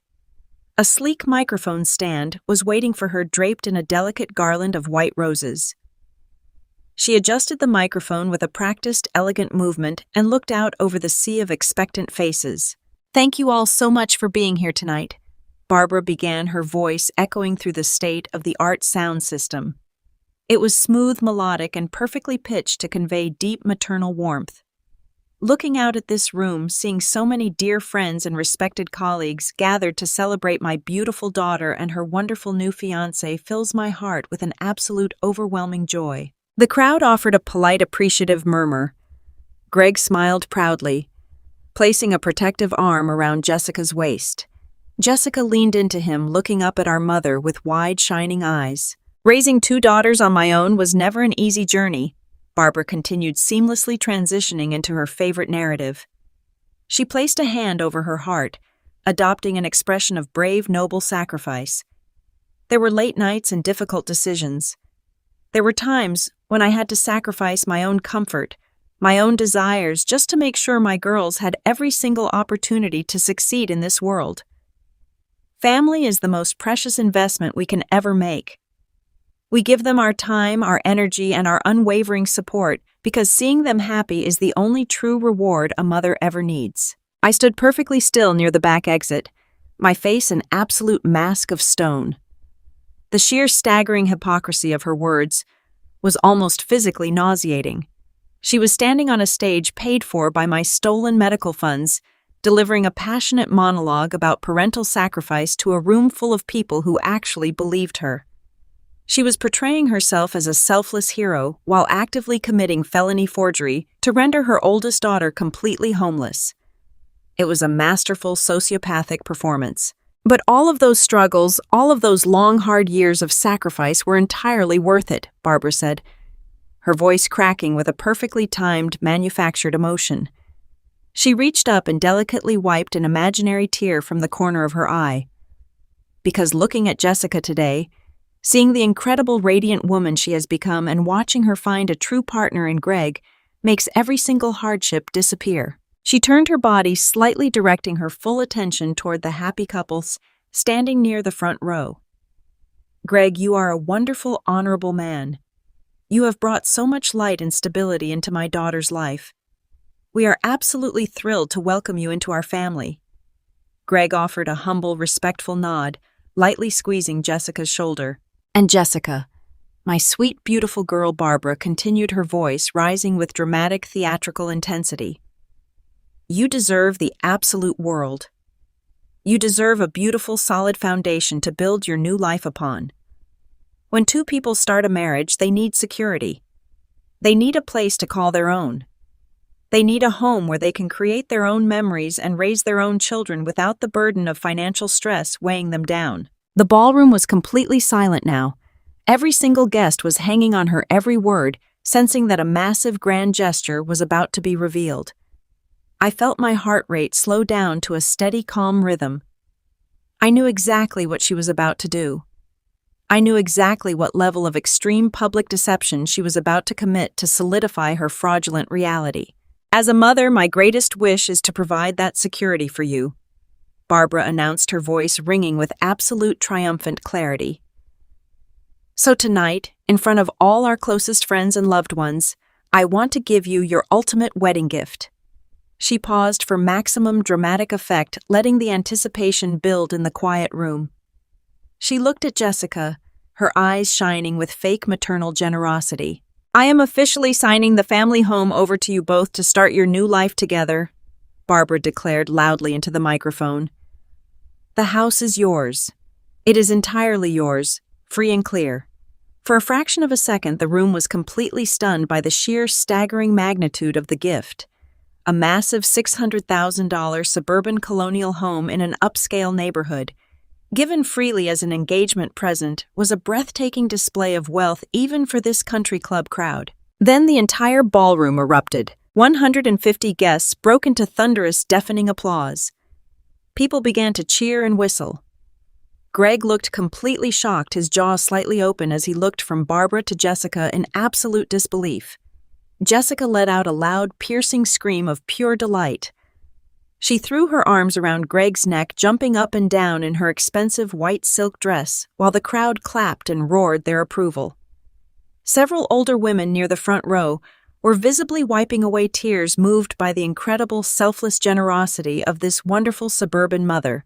Barbara stood on the elevated stage, absorbing the massive wave of public adoration. She looked like a queen who had just conquered a new territory.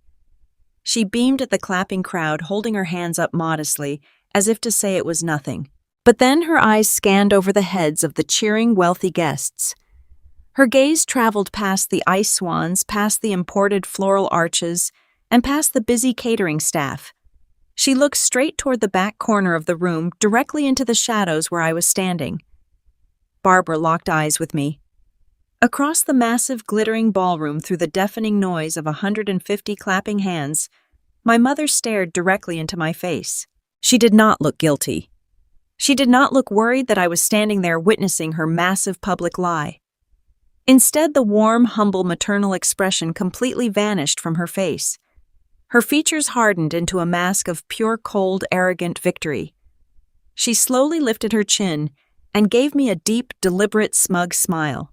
It was a silent, vicious challenge. It was her way of telling me that she had won.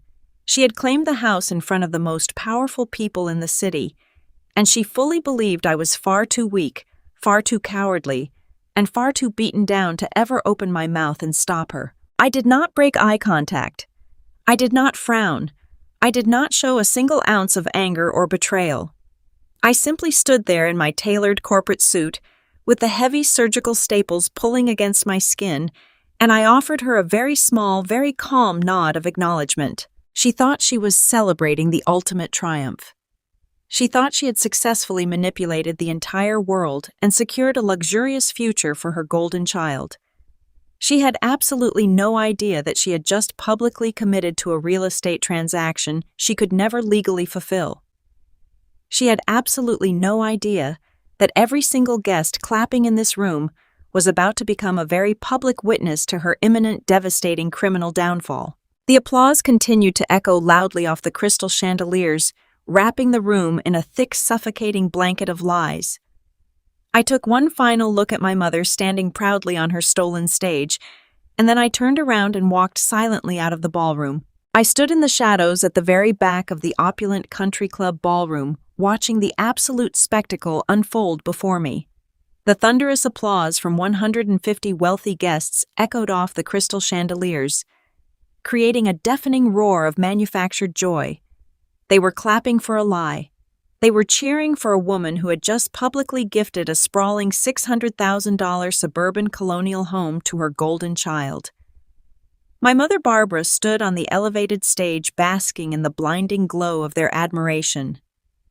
She looked like a benevolent queen showering her daughter Jessica and her new fiancé Greg with the ultimate foundation for their future. Barbara had just looked over the heads of her affluent friends and given me a smug, victorious smirk, completely convinced that I would quietly absorb this massive public theft just to keep the family peace. She believed my spirit was permanently broken. She was entirely wrong. I did not turn around and walk out the heavy mahogany doors. Instead, I adjusted my grip on the thick manila envelope I had brought with me. I stepped out of the dark corner and began walking directly down the center aisle of the ballroom. I was wearing a sharply tailored charcoal business suit, which stood out in stark contrast against the sea of pastel silk gowns and expensive customized tuxedos. Every single step I took sent a sharp, white-hot flare of agonizing pain across my abdomen where the heavy surgical staples held my healing flesh together. But I welcomed the physical sting. It kept my mind razor-sharp and my adrenaline pumping. As I moved steadily toward the front of the room, the guests closest to me began to notice my presence. The polite murmurs and joyful chatter slowly began to die down in ripples. The wealthy attendees parted, taking small steps backward to give me a wide, clear path. They recognized the intense, unyielding focus in my eyes and the rigid, absolute determination in my posture. It took Barbara exactly 10 seconds to realize that I was not retreating into the autumn night. When she saw me ascending the 3 small wooden steps onto the elevated stage, the triumphant smirk melted off her face so incredibly fast it looked as though it had been violently struck from her jaw. All the color drained from her perfectly manicured cheeks, leaving her looking like a pale, terrified ghost. Her eyes widened in genuine, absolute panic. She opened her mouth to speak to usher me away, or perhaps to call for country club security, but the pure, unadulterated ice in my expression froze the words completely in her throat. I did not scream. I did not cause a chaotic physical scene. I simply walked right up to my mother, reached out my hand and took the microphone directly from her trembling fingers with absolute calm authority.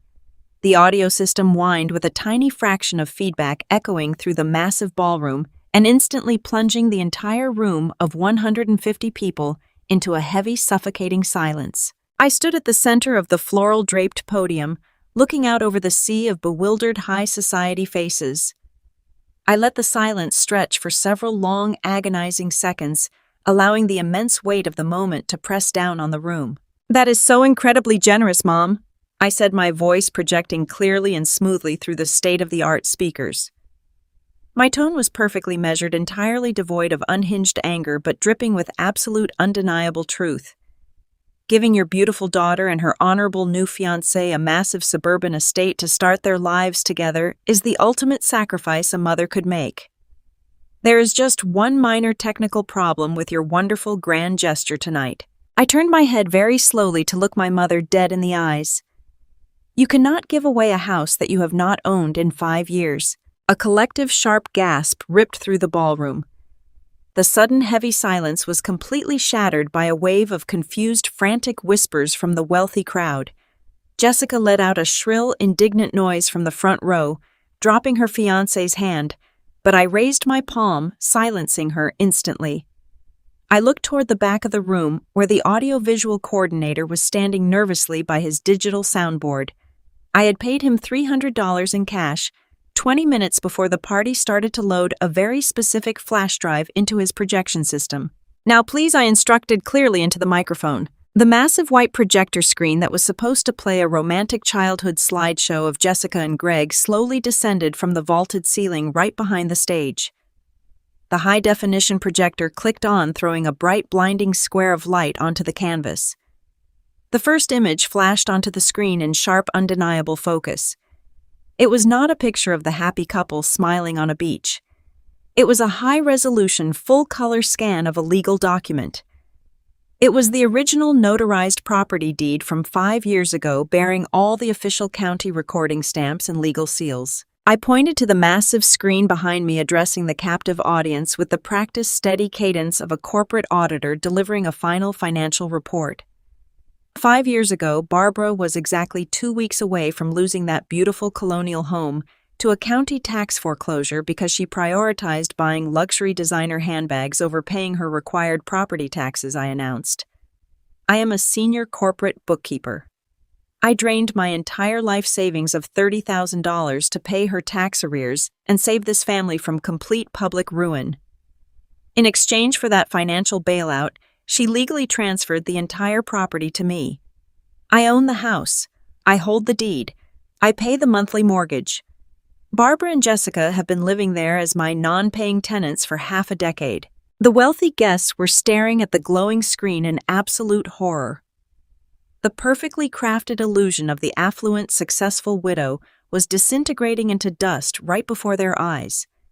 I could see local politicians and corporate executives exchanging deeply uncomfortable glances. But I was far from finished. The property theft was only the beginning of the audit. But the incredible financial deception regarding the house is not the most tragic part of this evening. I continued, my voice echoing with the cold, hard reality of my recent survival. Let me show all of you what familial love and maternal sacrifice actually looks like in our household. I clicked the small black remote in my hand. The massive screen shifted instantly. A new image illuminated the ballroom. It was a blown-up screenshot of a cellular text message thread. It showed a brightly lit photograph of a greasy deep dish pizza and 2 large glasses of expensive red wine resting on a restaurant table. The digital timestamp was clearly visible in the top corner. Exactly 4 days ago, I was lying alone in a hospital intensive care unit, fighting for my life against severe septic shock, I told the silent, horrified crowd. My internal organs were actively failing. The hospital administration called my mother to tell her I was heading into emergency life-saving surgery and that I might not survive the night. Instead of rushing to the hospital to be by her dying daughter's side, she and Jessica went out for a nice dinner and sent me this exact photograph. They never visited the intensive care unit. They never called the surgical desk to check on my status. A woman in the second row actually covered her mouth with her hands, letting out a quiet sob of genuine distress. The disgust permeating the room was thick enough to cut with a knife. Barbara was physically shaking now, her breath coming in short, rapid gasps.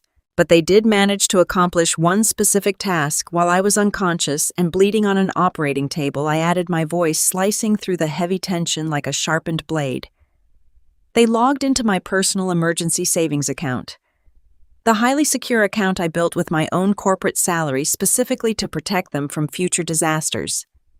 They wired the entire balance of $18,000 directly to the accounting department of this exact country club.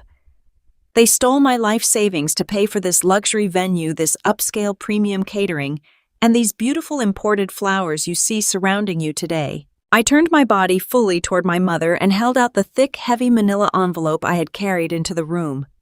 I pressed it firmly against her chest until her trembling hands instinctively came up to take it.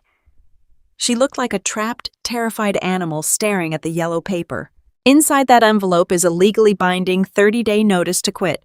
I stated, my voice ringing with absolute, uncompromising finality. You and Jessica are being officially evicted from my property.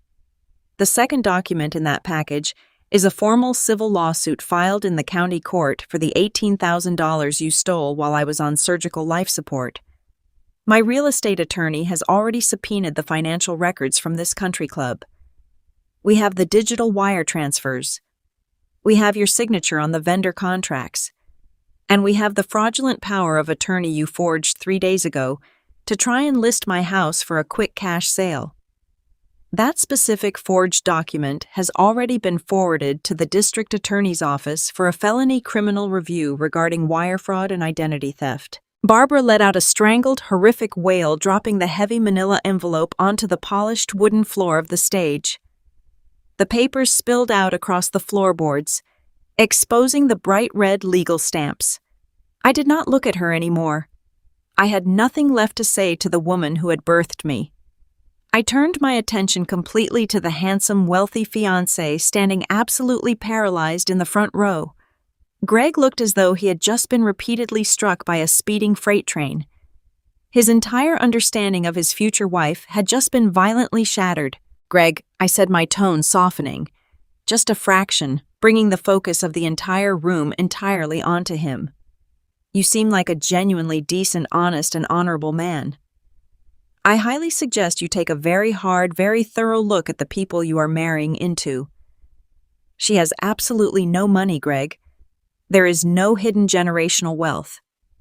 The beautiful house is legally mine. The luxurious party you are currently standing in was funded entirely by felony wire fraud and medical theft. Run while you still can. Enjoy the ice sculptures." I lowered the microphone and let it drop from my hand. It hit the solid wooden stage floor with a loud, sharp thud that echoed like a definitive gunshot through the utterly silent ballroom. I turned my back on my mother, on my weeping sister, and on the completely destroyed remains of their fraudulent lives. I walked down the small stage steps and strode straight down the center aisle of the room. Not a single guest spoke a word. The wealthy crowd simply parted, stepping back to give me a wide, clear path toward the exit. Their faces were a mixture of absolute profound shock and undeniable immense respect. I pushed through the heavy mahogany doors, leaving the scent of the stolen imported peonies behind me.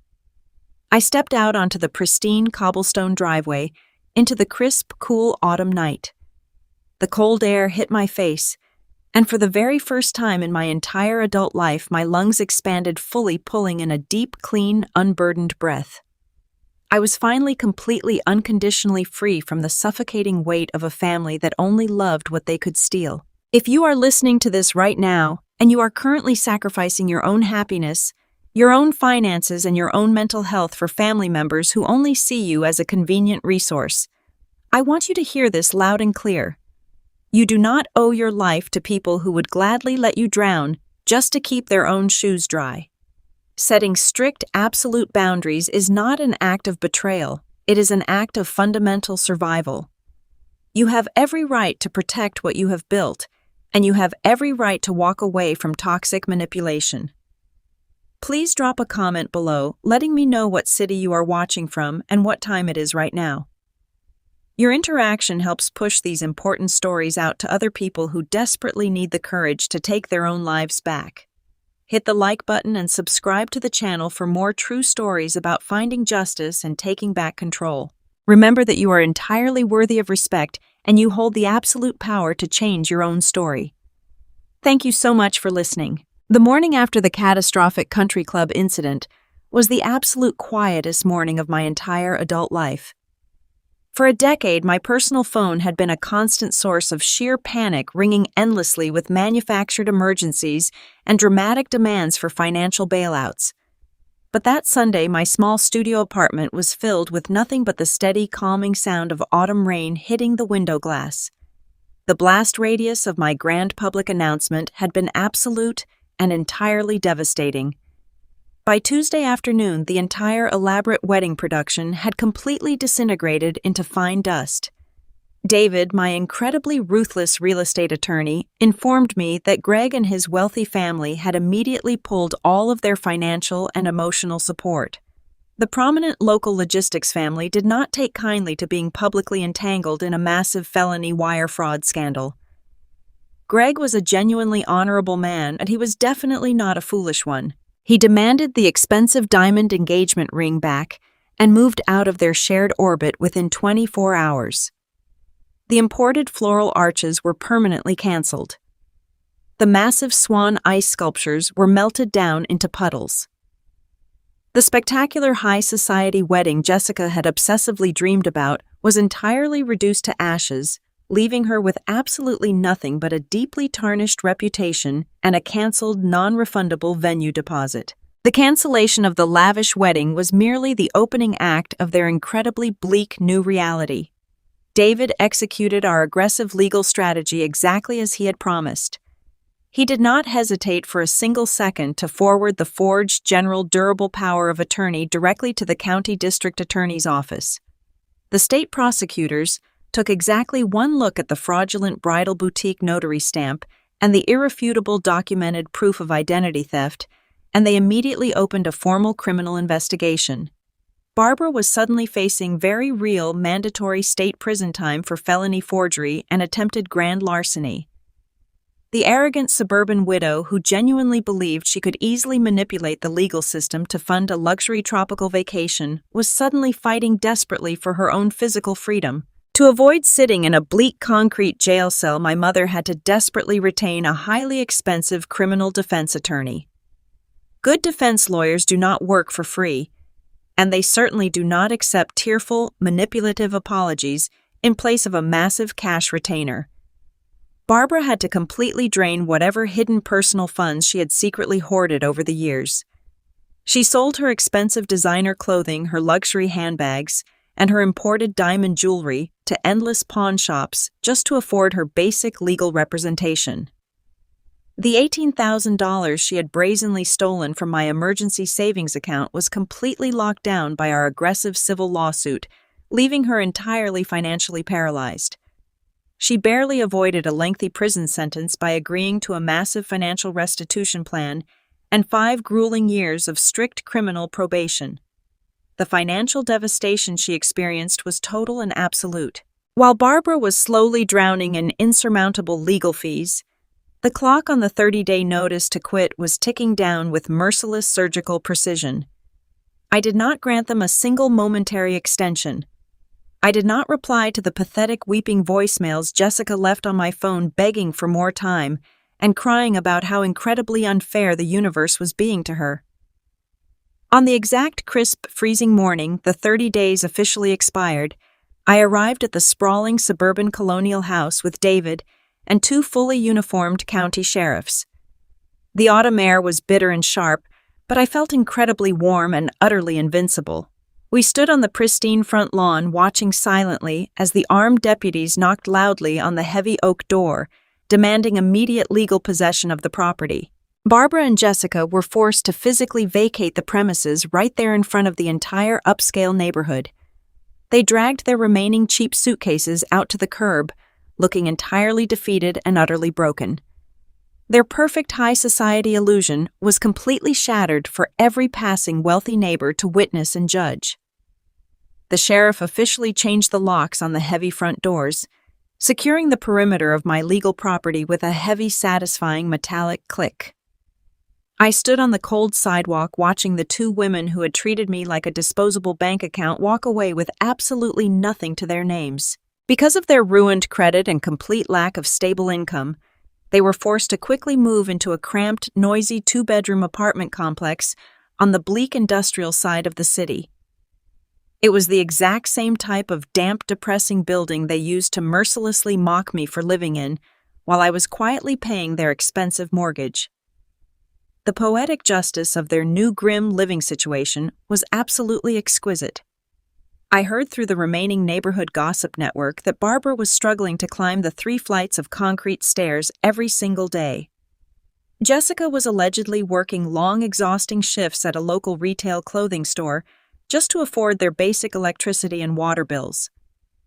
They no longer had a quiet, landscaped backyard or a sprawling chef kitchen to host their fake wealthy friends. They were permanently trapped in a loud, miserable reality entirely of their own making, living paycheck to paycheck without my corporate salary to save them from themselves. With the toxic tenants officially and permanently removed, I immediately hired a legitimate premium real estate broker to list the colonial property on the open market. Without Barbara actively attempting to orchestrate a fraudulent off-market scam, the beautiful, highly desirable house sparked a massive immediate bidding war among wealthy suburban buyers. The property sold in less than 14 days for slightly over $650,000. The entire closing process was incredibly smooth and intensely gratifying. I walked through the empty, echoing rooms one final time before handing over the brass keys to the new owners. I stood in the exact spot where Barbara had dropped the legal papers, and I felt absolutely no regret whatsoever. Once the remaining mortgage balance was completely settled and the standard broker fees were fully paid, I walked away with hundreds of thousands of dollars in pure liquid equity. The vast sum of money hit my personal bank account with a quiet digital notification forever changing the entire trajectory of my existence. The immense influx of capital completely transformed my life. The very first thing I did was aggressively pay off every single dollar of the staggering medical debt I had incurred from my severe septic infection. I cleared the hospital bills completely, ensuring my credit score remained absolutely pristine and permanently secure. Then I walked into my high-stress corporate accounting firm, wearing a sharp new charcoal suit, and handed my managing partner a polite but firm letter of resignation. I no longer needed to endure grueling 80-hour work weeks just to survive the crushing pressure of my relentless family demands. I had successfully secured my own financial independence through the very asset I had originally purchased to save my profoundly ungrateful relatives. I packed up my tiny, noisy studio apartment and drove straight toward the beautiful sunlit coast, leaving the gloomy city and its dark, heavy memories far behind me. I purchased a beautiful, quiet 2-bedroom condominium directly overlooking the vast, endless ocean. The serene space is completely filled with warm, natural sunlight and the constant, soothing sound of crashing saltwater waves. I spend my early mornings walking barefoot along the sandy shoreline, collecting sea glass and breathing in the crisp, clean air. I spend my quiet afternoons reading thick paperback novels on my private, breezy balcony, watching the sailboats drift across the horizon. My physical recovery is entirely complete. The heavy surgical staples have long been removed, leaving only a smooth, faded silver scar across my abdomen. That specific mark serves as a permanent physical reminder of exactly how incredibly strong I truly am and exactly what I managed to survive. I am completely at peace. I am surrounded only by people who genuinely value my presence rather than my paycheck.